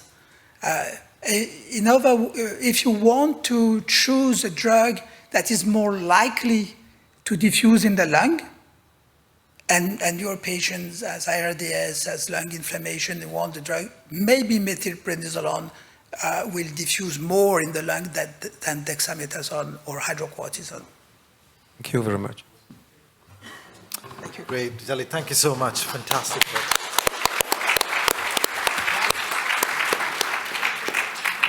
So, thank you very much, and we move to the next speaker. It's my great privilege to introduce Professor Peter Pickers. He's coming from the intensive care unit of Radboud University at Nijmegen, the Netherlands, and he will talk about phenotyping. Professor Pickers. Thank you very much, Mr. Chairman. It's a pleasure to be here. I will talk about phenotyping for patient identification as well. I think without exception, everybody knows these three guys up here, and I just wanted to mention they all three died of sepsis. 20 years ago, sepsis was a really bad infection with the immune system going berserk, right? And it was all hyperinflammation, and so all the trials focused on inhibiting the immune response, but they were all neutral. And now SIRS is dead, and we have a new definition, sepsis 3, and it's clear. It's life-threatening, yes, of course, you are in the ICU. There's organ dysfunction, yes, you are on machines to support that. And of course, it's related to an infection. But what do we do with this dysregulated host response?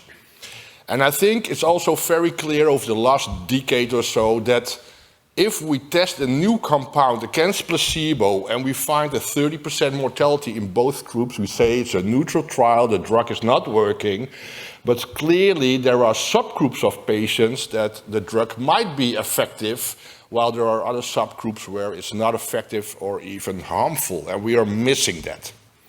And indeed, we learned in COVID-19 for IL-6 treatment, for example, with tocilizumab as an example, that there is a benefit overall. But interesting, this is a later secondary study, much smaller in 146 patients. And they found that if you measure IL-6 prior to the treatment, one, IL-6 level predicts the need for mechanical ventilation, but it is also predicting the therapeutic efficacy of the treatment. So if you have a low IL-6 level and you're not treated, you have the best outcome. If you have a high IL-6 level and you're not treated with tocilizumab, you have the worst outcome. If you have a high IL-6 level and you are treated with the anti-IL-6 treatment, there is benefit. However, if you have a low IL-6 level and you are treated with tocilizumab, there is harm. And these effects were significant. So there's a subgroup also that is experiencing harm. But it does illustrate that it is possible. We can actually try to restore the dysregulated immune response, and we can, but the important thing is, and that's the only issue now, how can we select the right patient for the right treatment at the right time? So let me give you an example. This is Mr. Jones. He's 42 years old. He's a little bit too short for his weight.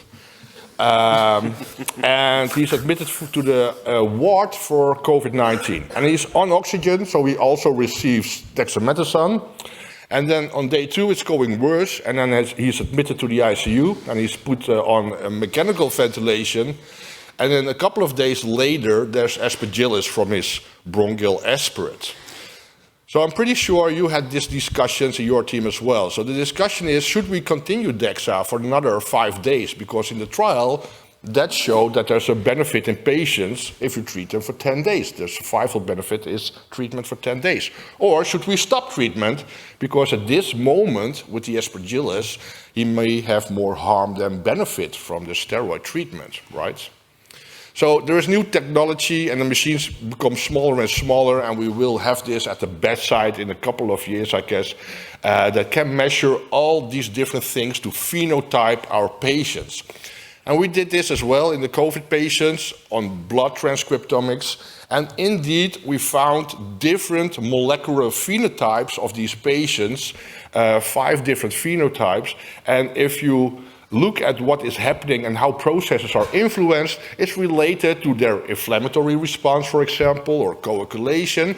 So you do have different G1, G2, up to G5 and G6 as a control group, processes that can actually learn about what pathway is activated and what not. And in this publication, we looked at what kind of drugs were actually being investigated in COVID-19 patients, and we looked at the different up and down regulation of processes that are related to the mechanism of action of these drugs. And to focus on the dexamethasone, I will increase it a little bit here, you can see that in one subgroup, these processes related to the mechanism of action of dexamethasone are upregulated, while in another subgroup it's completely downregulated. So it's very likely that you can predict therapeutic efficacy of this treatment based on the up or down regulation of the pathways that are mediated by this treatment.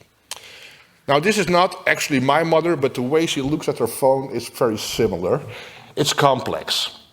That's still the problem with this. So what we want to do is actually see if we can use clinical, easily available data to phenotype patients. So in the Netherlands, we have the nice database where all the ICU patients are registered. And at that moment, we had 13,000 ICU patients with COVID-19. And what we did was we used the data that was available in the first 24 hours, the summary here, and we used that data to phenotype patients. And we had some subgroup analysis from our own hospital, but we also compared this to data from Amsterdam and Spain. I will come back to that later. First, Nijmegen and Spain. How does this work, phenotyping? So you have variability, of course, of data, and why you need a computer actually to divide the groups and to see, and then you can move these centroids and divide them again, and you will keep doing this until you have the optimal differentiation. So the differences are maximum. And then you can use this as a phenotype. Now, this is just for one thing, but you can imagine if you have like 20 variables, you have to do this all at the same time in the 20th dimension, I guess, and so you need a computer to do this. So what we found actually is that if we put in all these variables for COVID-19 patients in the ICU, the computer says there are 3 phenotypes. There are 3 groups that are pretty much similar to each other. And this is on the left side, the proportions of these phenotypes, and on the right side, their prognosis. So there's a huge difference in survival rates of these different phenotypes. What you do not want with an analysis like this is that they completely dependent, for example, on disease severity.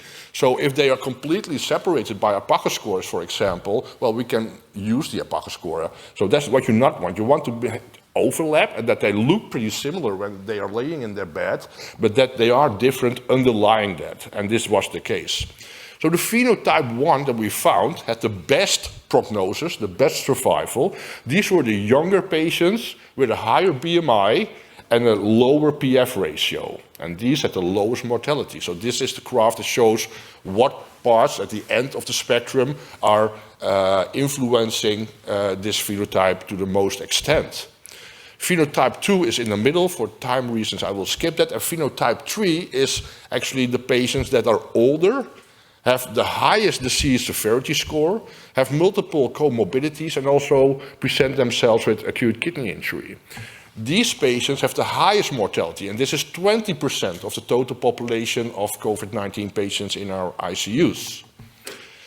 We measured in a subgroup of patients inflammatory mediators, and we found indeed that in the phenotype 3 with the bad outcome have the most pronounced inflammatory response, so higher pro-anti-inflammatory cytokines. And not only at admission, but also during follow-up. TNF remained higher in these patients over time. We wanted to validate this, of course, and so we had access to over 6,000 patients in Spain. And as you can see here, the proportions is pretty similar, and also the relationship with outcome is very similar. So this is not a typical Dutch patient outcome, but this can be reproduced in Spain as well, which is reassuring. So then about corticosteroids for this session, of course.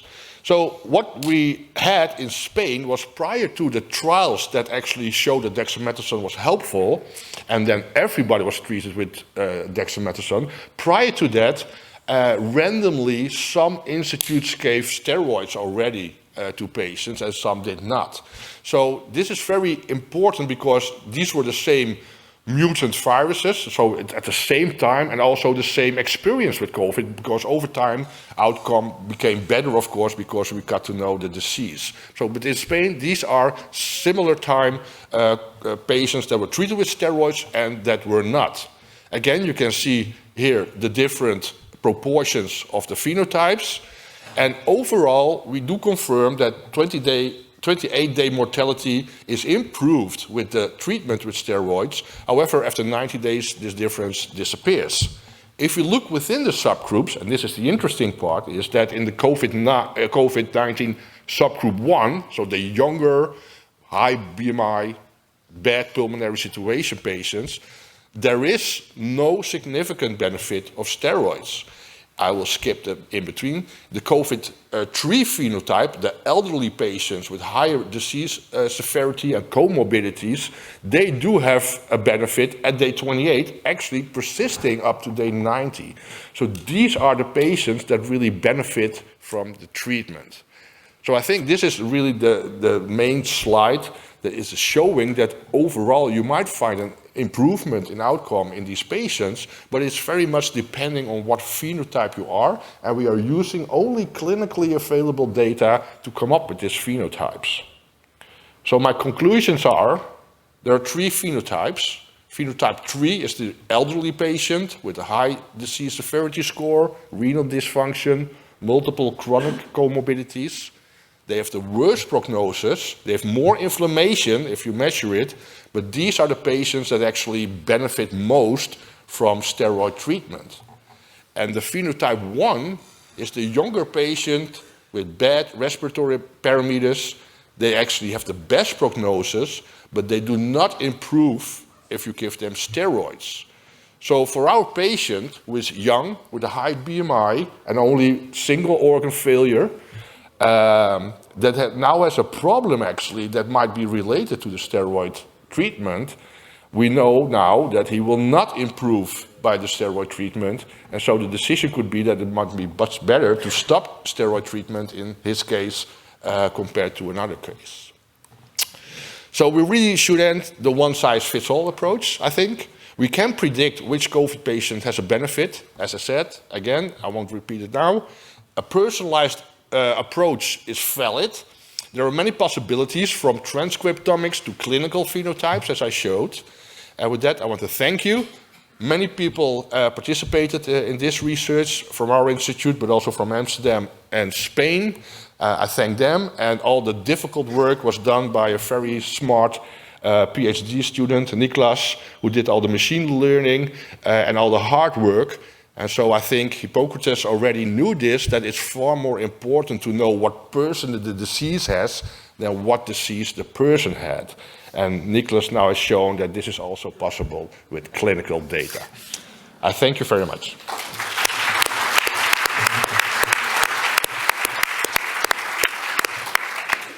Thank you for this magnificent talk. The presentation is open to discussion, questions, comments. Please. Professor van der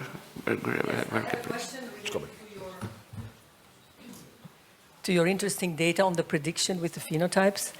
Do you have data on the long COVIDs of these patients? Because that's what we really should know, whether there is an adverse effect on the that's an excellent point. This is focusing only on the data that I show is what we have. It would be really interesting to, especially of what you show, to also look at the long-term effects, for sure. Dr. Pastores. Yeah. I mean, we have several challenges in that we don't have a genomic tests at the bedside with clinical utility that can predict reliably who gets to benefit and who gets harm. A lot of the subphenotyping studies have generally been based on how they worked retrospectively to identify the phenotype. But at the bedside, we need to make, of course, our clinical decisions, and with the lack of a genomic test and the unpredictability of the phenotype at the start of onset of treatment with steroids, I think it remains really a complex problem, as you indicated, and a challenge. So do you perceive that there will be forthcoming studies looking specifically at corticosteroid treatment based on the phenotype? Yeah, so I think, that's why we want to look at these clinical phenotypes, because it's easily available data. All that you need is the script actually to make sure in what phenotype the patient is. And I think this is all unsupervised stuff, so it's not that we said we have to put patients in this phenotype. The computer says there are 3 phenotypes, that's it. And all this data is available from the moment at admission. So you don't need an expensive or difficult test. So this makes it really applicable right from tomorrow. So now I think what we should do and what we should dare, maybe you could say, well, we need to reproduce this and reconfirm this again somewhere else to make sure that your patients are similar to what we have done here. That could be fine, I think, but then we should have we should be brave and indeed say we do have a subgroup of patients that benefit, and this is what we are going to investigate in the next RCT. Yeah, I agree. Thank you. May I ask something? The overall benefit coming from the dexamethasone trials is smaller compared to the benefit of your phenotype. So if you take into consideration the percentages of the phenotypes, and you could project, this projection would give a hazard ratio similar to what of the dexamethasone trials. In other terms, there is your phenotype, which is in dexamethasone trials, was driving efficacy. I did not calculate that, so I don't know by heart. But it's very likely that the overall benefit that was shown in the trials is driven by a subgroup of patients. And of course, there's a large group of patients where there's no benefit and no harm, or even a bit of harm. So I'm pretty sure that this would be a nice exercise to see if indeed we have 20% of the patients that have a huge benefit, that this would actually account for the smaller benefit overall that is reported in the non-selective patient trials. Yeah. So, can I, Dr. Gresselli?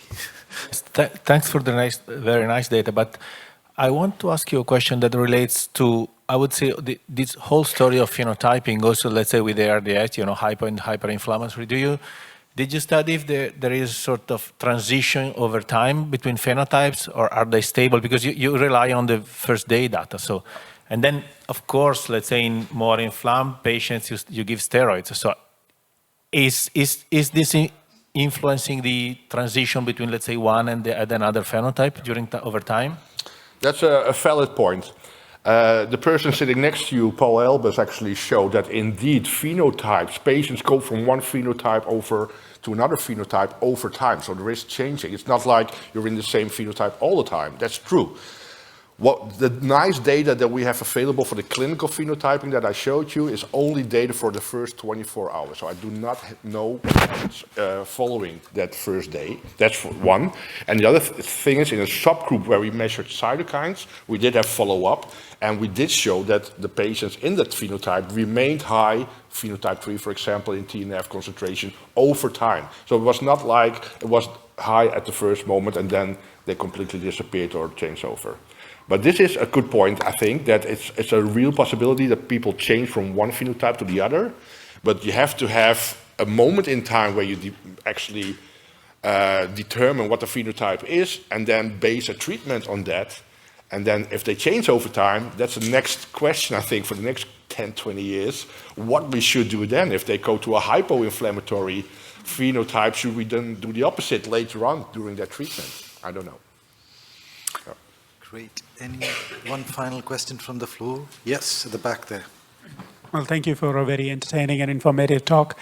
I quite like the idea of your phenotype in COVID-19, but has that been used to see whether that stood true in the randomized controlled trials of dexamethasone in COVID-19?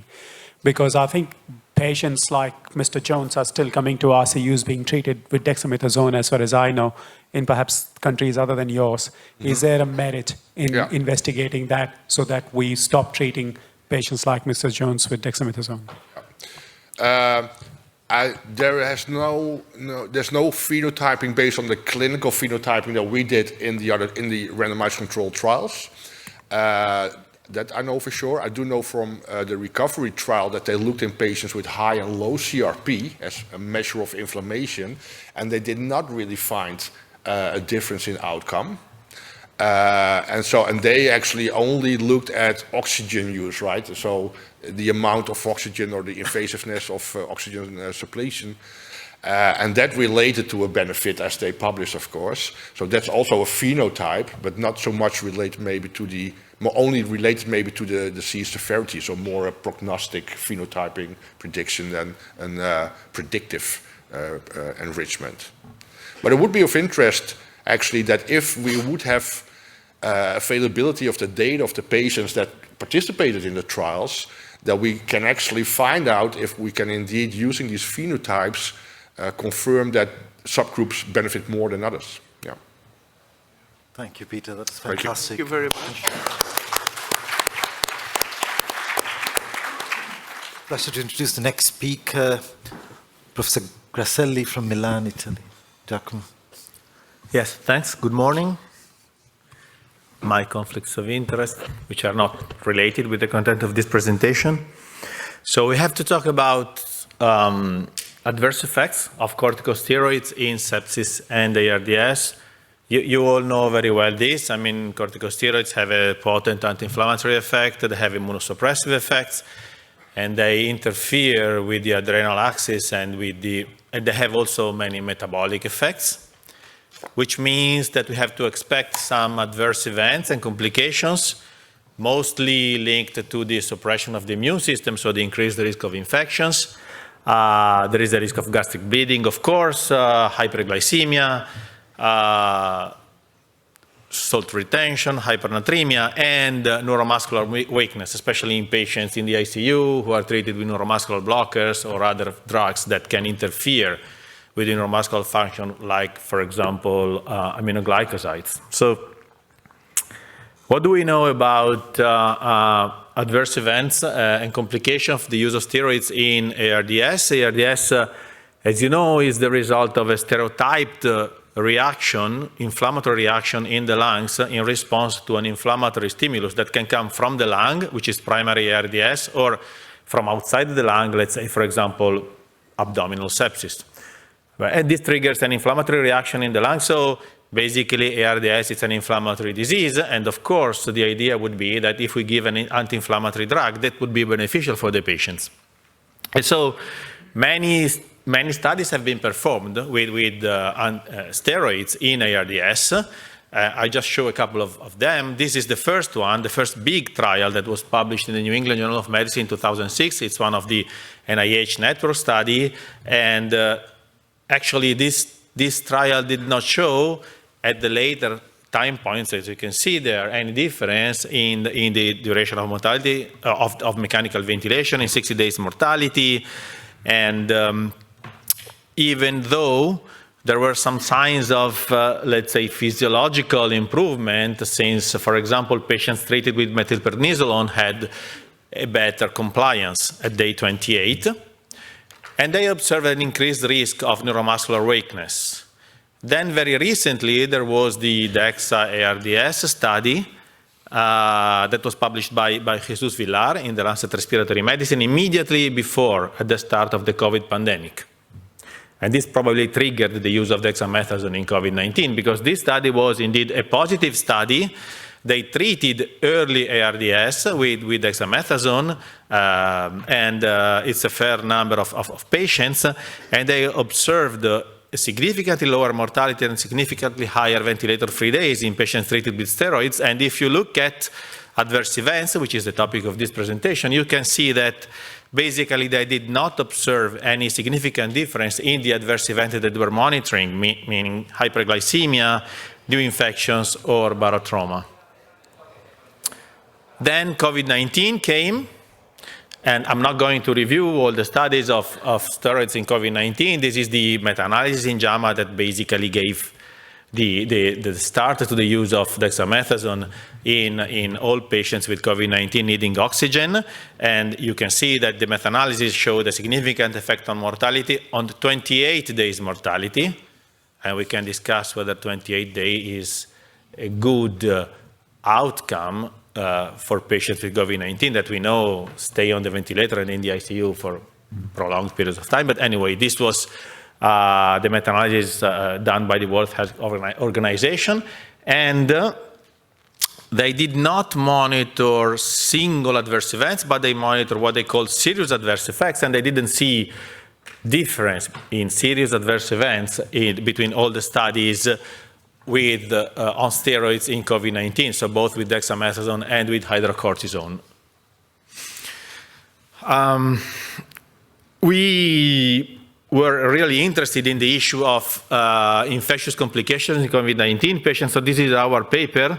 This is probably the first and largest paper published on secondary infections in COVID-19 patients. We published it in CHEST, and these are almost 800 patients from Italy, all from the first wave, and we observed a very high incidence of infectious complications. 46% of the patients developed a hospital-acquired infection, and the majority of those were ventilator-associated pneumonia, and also a lot of multi-drug resistant germs, but this is very typical, let's say, Italian or let's say Southern Europe issue.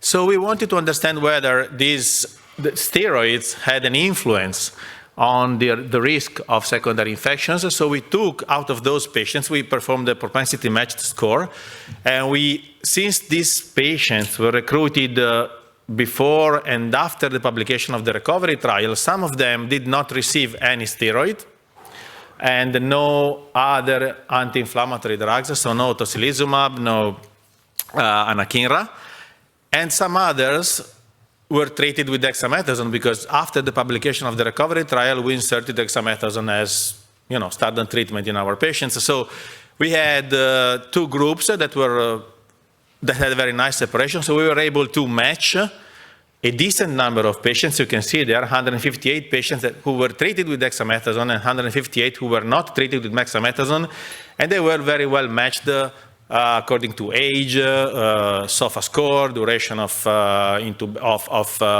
the time before admission to the ICU, and other parameters that are relevant for the prognosis of the patients. And what we observed was a significantly higher incidence of ventilator-associated pneumonia in patients who were treated with dexamethasone compared to those who did not receive dexamethasone. So these were our data. I have to tell you that there are different data, but according to our experience, treatment with steroid in COVID-19 patients seems to be associated with higher risk of secondary infections. Then, of course, there are meta-analyses. You know that meta-analyses are the frontier of the science now, so there are meta-analyses of everything, and there are a lot of meta-analyses on the use of corticosteroids in ARDS. These are the last two that also include patients, that also include the study by Villar and patients with COVID-19.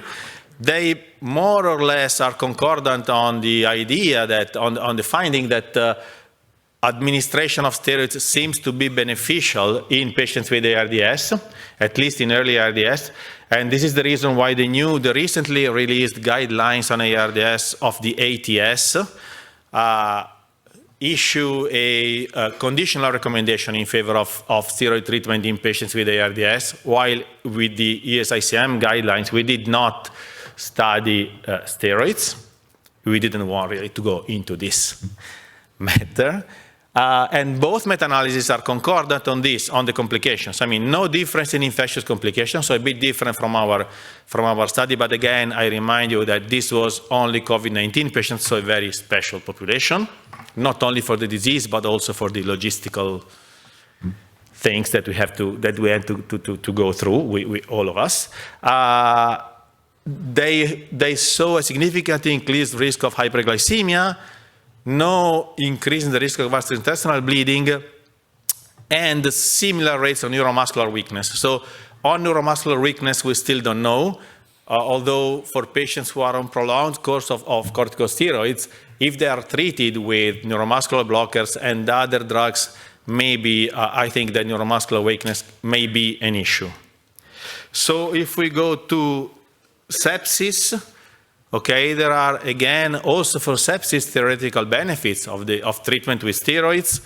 Of course, we all believe that patients with sepsis have a relative adrenal insufficiency, so that's why the Surviving Sepsis campaign suggests the infusion of hydrocortisone in patients with shock resistant to vasopressors. They probably, treatment with steroids increases the sensitivity of adrenergic receptors, and of course has an anti-inflammatory effect, increases the transcription of anti-inflammatory cytokines, and decreases the transcription of pro-inflammatory cytokines, and also some effect on complement. So there is, again, a rationale for the use of steroids in sepsis. And again, I'm not going through all the studies in sepsis. I just want to remind you that there are two positive studies, and Djalil is here to witness them. And all the positive studies on the use of steroids in sepsis have been performed with a combination of hydrocortisone and fludrocortisone, which is a point. Then, of course, also here there are many meta-analyses. And again, I'm not going through all of them. This is the last one, or not last one, but the largest one. This has been published in the New England Journal of Medicine Evidence. You know, it's a new spin-off of the New England Journal. And as you can see there, they were able to have individual patient data from 17 studies, so almost 8,000 patients. So it's a very large meta-analysis, and individual patient data meta-analysis can in some way help us to overcome the limit of conventional meta-analysis. The primary outcome was 90-day all-cause mortality. The secondary outcomes were vasopressor-free days, ICU and hospital length of stay, and adverse events. And these are the results. Basically, no difference in terms of mortality between patients who were treated with steroids and patients who did not receive steroids. You can see there, and these are the adverse events. For the adverse events, again, this is quite consistent, no difference in superinfection. Here, no difference in hyperglycemia, a higher incidence of hypernatremia and muscle weakness. And finally, this is the very last meta-analysis. This is the very last meta-analysis that was published in Critical Care Medicine a few weeks ago. 45 randomized controlled trials, 9,000 patients. This has different results in terms of mortality, but this is not the topic of my presentation. Anyway, it shows a significant reduction of short-term mortality. You can see there that the confidence interval goes from 0.88 to 0.99. So it's an absolute risk reduction of 2%. It gives also an important information, which is that there is no benefit to use hydrocortisone dose higher than 250. And this is the table for the adverse events. And you can see there that you can expect a higher number of adverse events in patients treated with steroids, but the relative risk does not reach significance, except for, again, hyperglycemia, hypernatremia. So in conclusion, I would say that there is a rationale for the use of corticosteroids and anti-inflammatory drugs in inflammatory disease like ARDS and sepsis. The evidence of their effect on mortality, both in ARDS and sepsis, is uncertain, but they are both recommended, suggested by the guidelines. Most studies do not show an increased risk of infectious complications, and this is, again, a bit in contrast with what we observed in COVID-19 patients, while most of the studies are concordant in showing an increased risk of hyperglycemia, hypernatremia, and possibly of neuromuscular weakness. Thank you very much for the attention.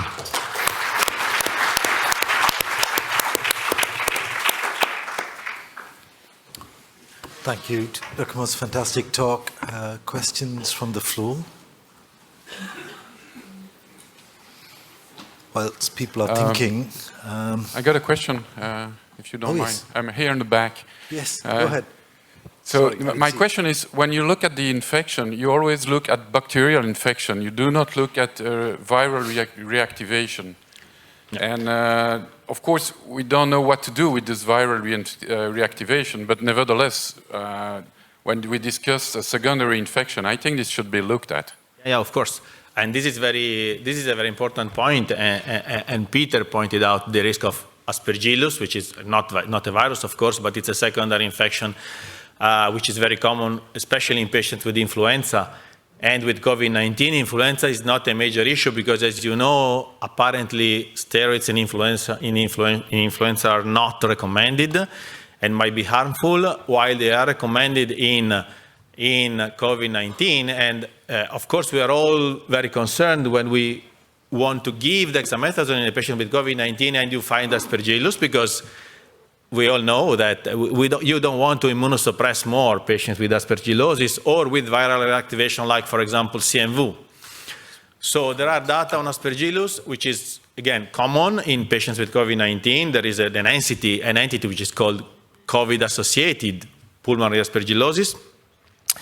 And so in every patient with COVID-19 and influenza, we should actively seek for Aspergillus. And in this case, I think that it's probably not prudent to use corticosteroids at high doses. For viral reactivation, it's very difficult to say. For example, in our unit, every week, especially in patients who are immunosuppressed or who stay for long in the ICU, we search every week for CMV reactivation, for example. And then, of course, you don't really know what to do, especially if you find it in the lung and not in the blood. It's the same for herpes virus, for example. So it's a very good question. I don't have, let's say, practical advice. I would be very cautious in using steroids in patients with viral or fungal infection, superinfection or reactivation. But for sure, we need to search for them. I have one question, and I go back at the beginning of your presentation where you presented your propensity score data for ventilator-associated pneumonia. And probably one of the most debatable issues is how you define ventilator-associated pneumonia. So, because probably all of us who are in this room would give a different definition. I would like to ask the ventilator-free days in patients who were not under steroids were lower and shorter compared to the others. So this is a very important question. I have a talk this afternoon in this room about the diagnosis of ventilator-associated pneumonia. So in that paper, I mean, we had a secondary study on that topic. So what we did was that when we had the suspect of ventilator-associated pneumonia based on clinical, radiological, or lab exam, we performed simultaneously endotracheal aspirate and bronchoalveolar lavage in every patient. And so we defined ventilator-associated pneumonia based on a positive microbiological sample from the either an endotracheal aspirate above 10 to the 5th colony-forming units or a BAL above 10 to the 4th. And so I'm quite confident about the diagnosis. And for the issue of ventilator-free days, there was a significant difference between patients who had a diagnosis of ventilator-associated pneumonia compared to those who did not. So patients with a diagnosis of VIP had a significantly lower number of ventilator-free days and a significantly higher duration of mechanical ventilation and ICU length of stay, although they did not have a different mortality, or at least they had like an 8% absolute risk, the absolute higher risk of a mortality, which did not reach statistical significance. Thank you for this. Thank you very much. There's a question there. Ask the question? Yeah, of course. In the middle. Yeah, I'm Tony Artigas from Barcelona. It's difficult too. My question is, because ARDS has a compartmentalization host response, and all the speakers was talking on intravenous administration of dexamethasone.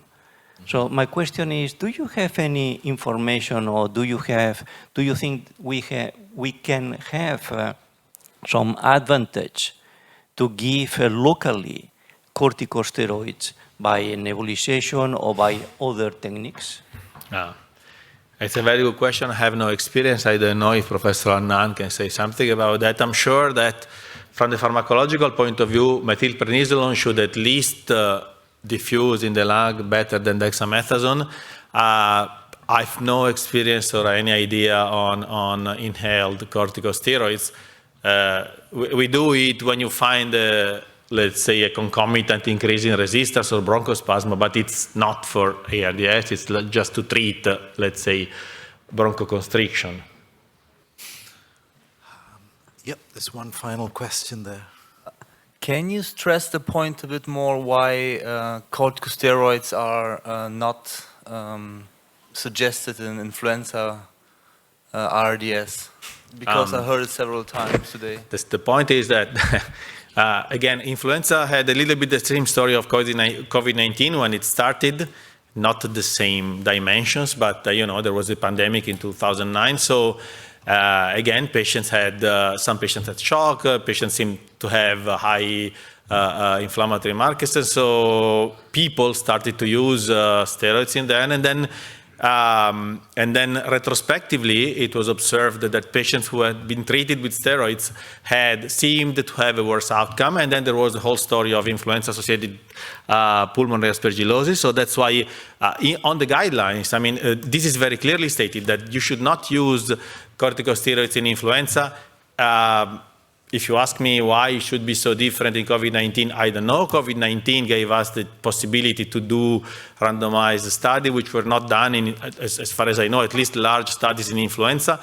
And the second point is that, as with COVID-19, I'm completely convinced that not every patient with COVID-19 will benefit from steroids.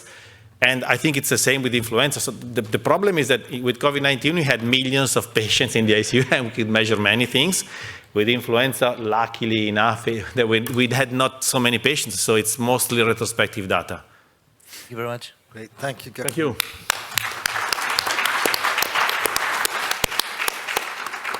So thank you very much, and we move to the last speaker, who's Paul Elbers. He's coming from Amsterdam, AMC, and he needs now to find a way to wrap up and give us some guidance. So finally. Yeah, so finally, thank you so much for the invitation.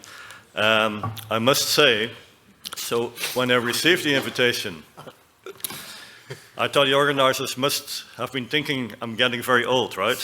But it is still, and especially amidst these speakers that have also published so many papers on steroids, I think it's good to say that I'm here to make a few humble remarks, but in a good tradition, I'm going to try to be a little provocative as well. So I have a few biases. I'm the chair of the data science section, so I like data, but I also like physiology. And if you look at what has been presented over the last 2 hours and a bit, it kind of reminds me of the video clip of a song called "Planet of the Bass" by DJ Crazy Times, and he basically asks, "How does it mean?" Because I think we can safely say that, well, let me speak for myself. I'm still confused, probably at a higher level. So, and to increase your confusion, I'm just going to talk about a rather randomly picked paper, just because it's very recent and from a journal I kind of like, Intensive Care Medicine Experimental. And it's not so much about the results, although there's some interesting things, right? So because they looked at host response biomarkers at 2 time points before 48 hours after intubation versus 3 to 5 days after extubation. And here, just an example, right? You see increase in fractalkine. But interestingly, they did some kind of phenotyping based on an earlier study they did. And then they looked at if you could change your phenotype using corticosteroids.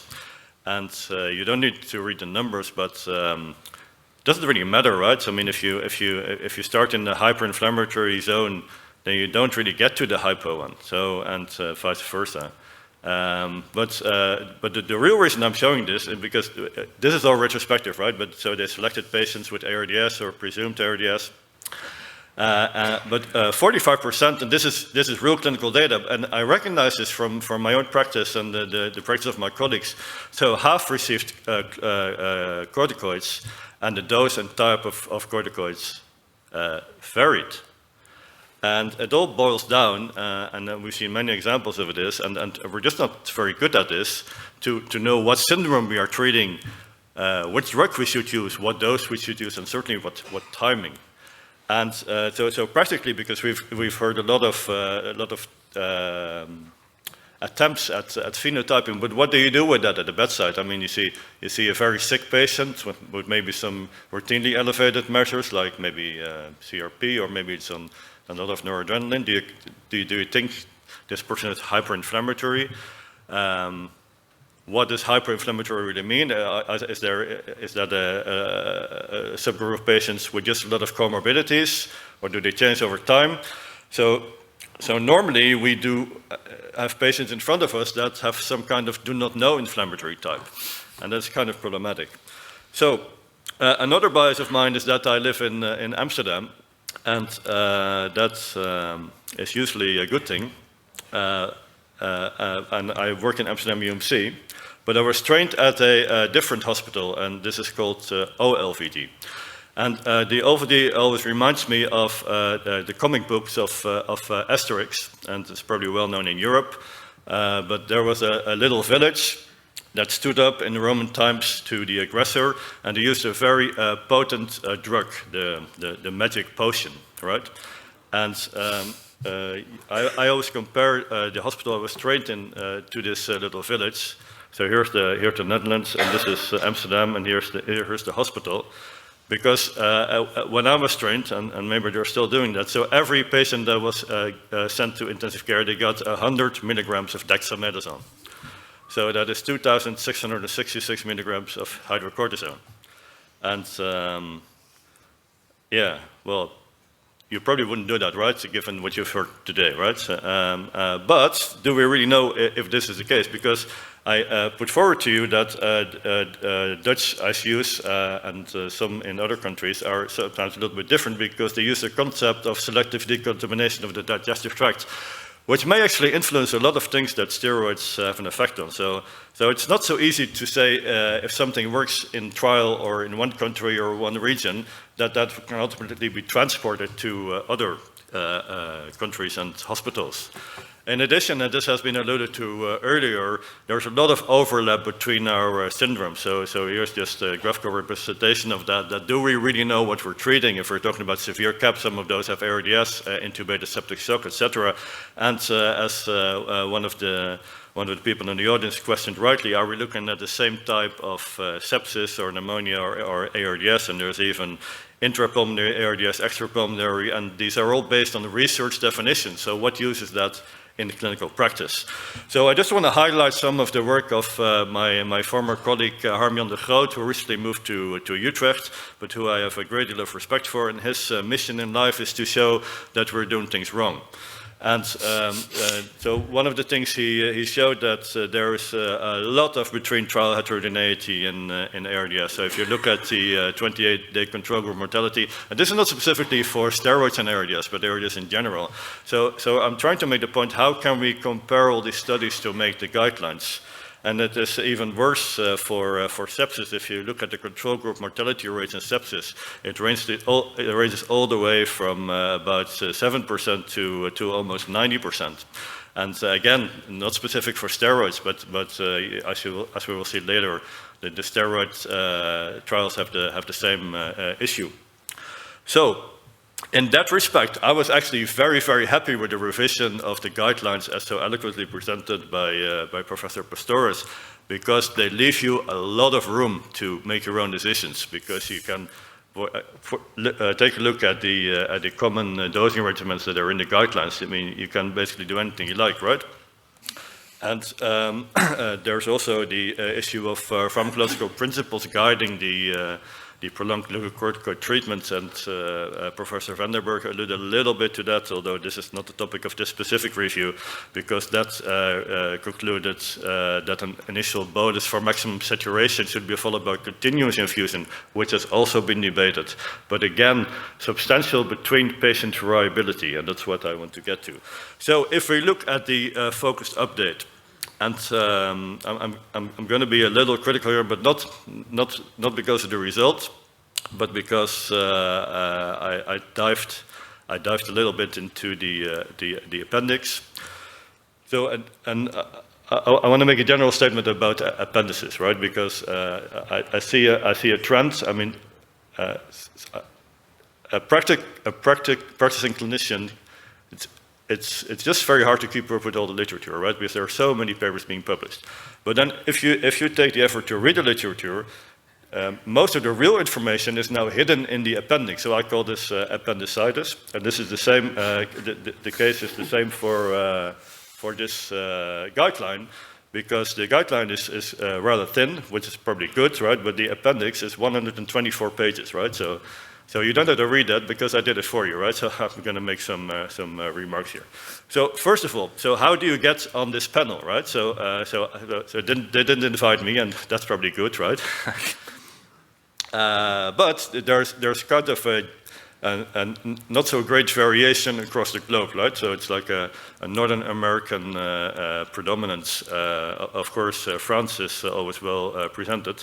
But there's also some speakers that are some very important contributors to the field that were then maybe not invited. So I don't know, maybe we can check later. So, and then they did an outcome prioritization, and this I think is pretty reasonable, although you can debate if health-related quality of life should not be positioned higher than the long-term mortality. And then there's the voting. So you probably noticed. So they were very consistent in the voting.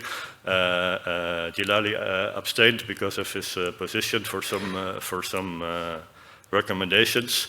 But if you look at the recommendations, and I already told you this, so they're I would say they are a very light recommendation. So they're making suggestions. They do recommend against a high dose. Let's look at that later. And they just suggest administering steroids for ARDS. But a very consistent response rate, and it was very unanimous. So interestingly, and Professor Pastorius alluded to that, so subgroup analysis based on steroid type, duration, and dosage did not demonstrate any credible subgroup effects. And in the appendix are very beautiful graphs, and these are meta-regression graphs. So this, for example, is for molecule. So on the left, hydrocortisone, on the right, dexamethasone. And so I just like to eyeball at these things, right? So I think it gives you a good impression, so that they had a really difficult task. So you can probably agree that there's no molecular effect, except maybe there should be something for dexamethasone, right, in the right lower corner, but maybe not strong enough. And again, to illustrate the problem of heterogeneity in these studies, so this is the control group mortality. So ranging from 6% to almost 90%. So can these studies really be compared? So then related to dose. So the recommendation is now not to exceed the dose of over 400 milligrams per day, hydrocortisone equivalents. So is that really true? Well, I think it's reasonable to say that based on these plots, you might be able to conclude that. But you could also say there's no studies included with a really high dose, right? So I'm not saying that you should do a very high dose, but the point I'm trying to make is, can we really conclude all this based on these studies? And similarly for sepsis, septic shock, for mineralocorticoid efficacy, which is now not specifically recommended, but we've already seen there are some reasons to maybe consider adding that. So for ARDS, task was a little bit simpler because the red line is under the lockouts ratio for efficacy, in this case for methylprednisolone dose. But I'm just trying to show it is not so it's actually to support the difficulty for these members of the guideline committee to make these recommendations. And that is especially true, and I'm coming back to work of my colleague of Harmion de Groot, who I already told you is his business is to show us what we do wrong. And he eloquently showed that if you use meta-analysis and specifically meta-regressions, then you can make some important mistakes. So he actually made up a lot of data using data science techniques. So this is made up randomized controlled trial data, and you see a severity of illness on the x-axis and the observed ratio of survival. So in these 4 RCTs, there is a clear individualized effect, right?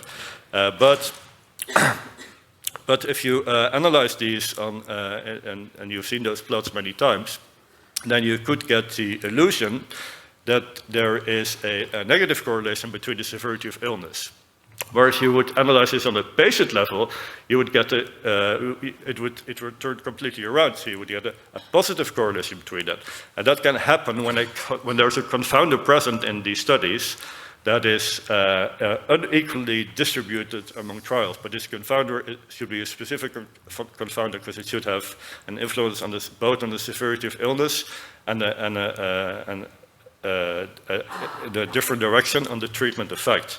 And so of course, we don't know that if that happened in our trials, but we should be really careful in doing that. So I was happy with the last speaker showing the individual patient data meta-analysis, but that is of course not available for all.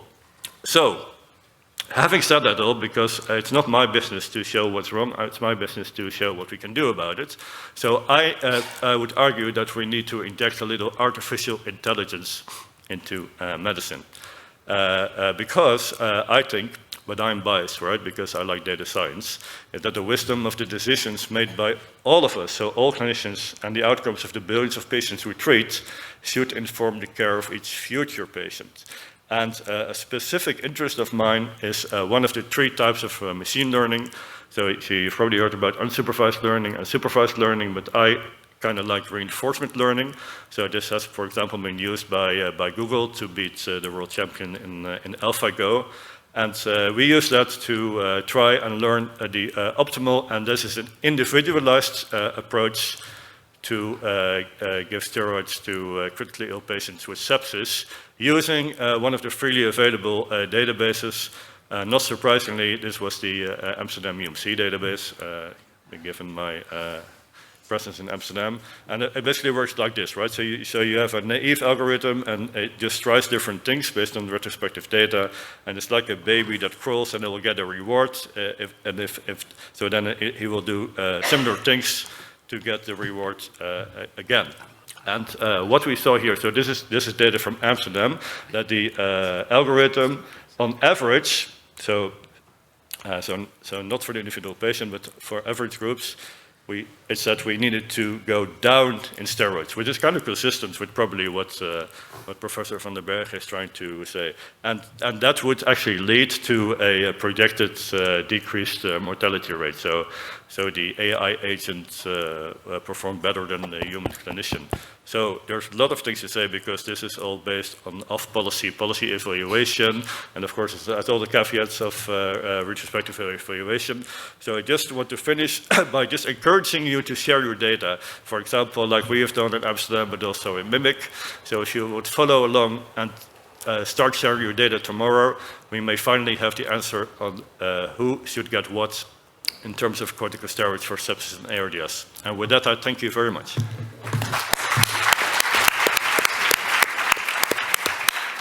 Thank you very much. Because of shortage of time, we have time for only one question or comment.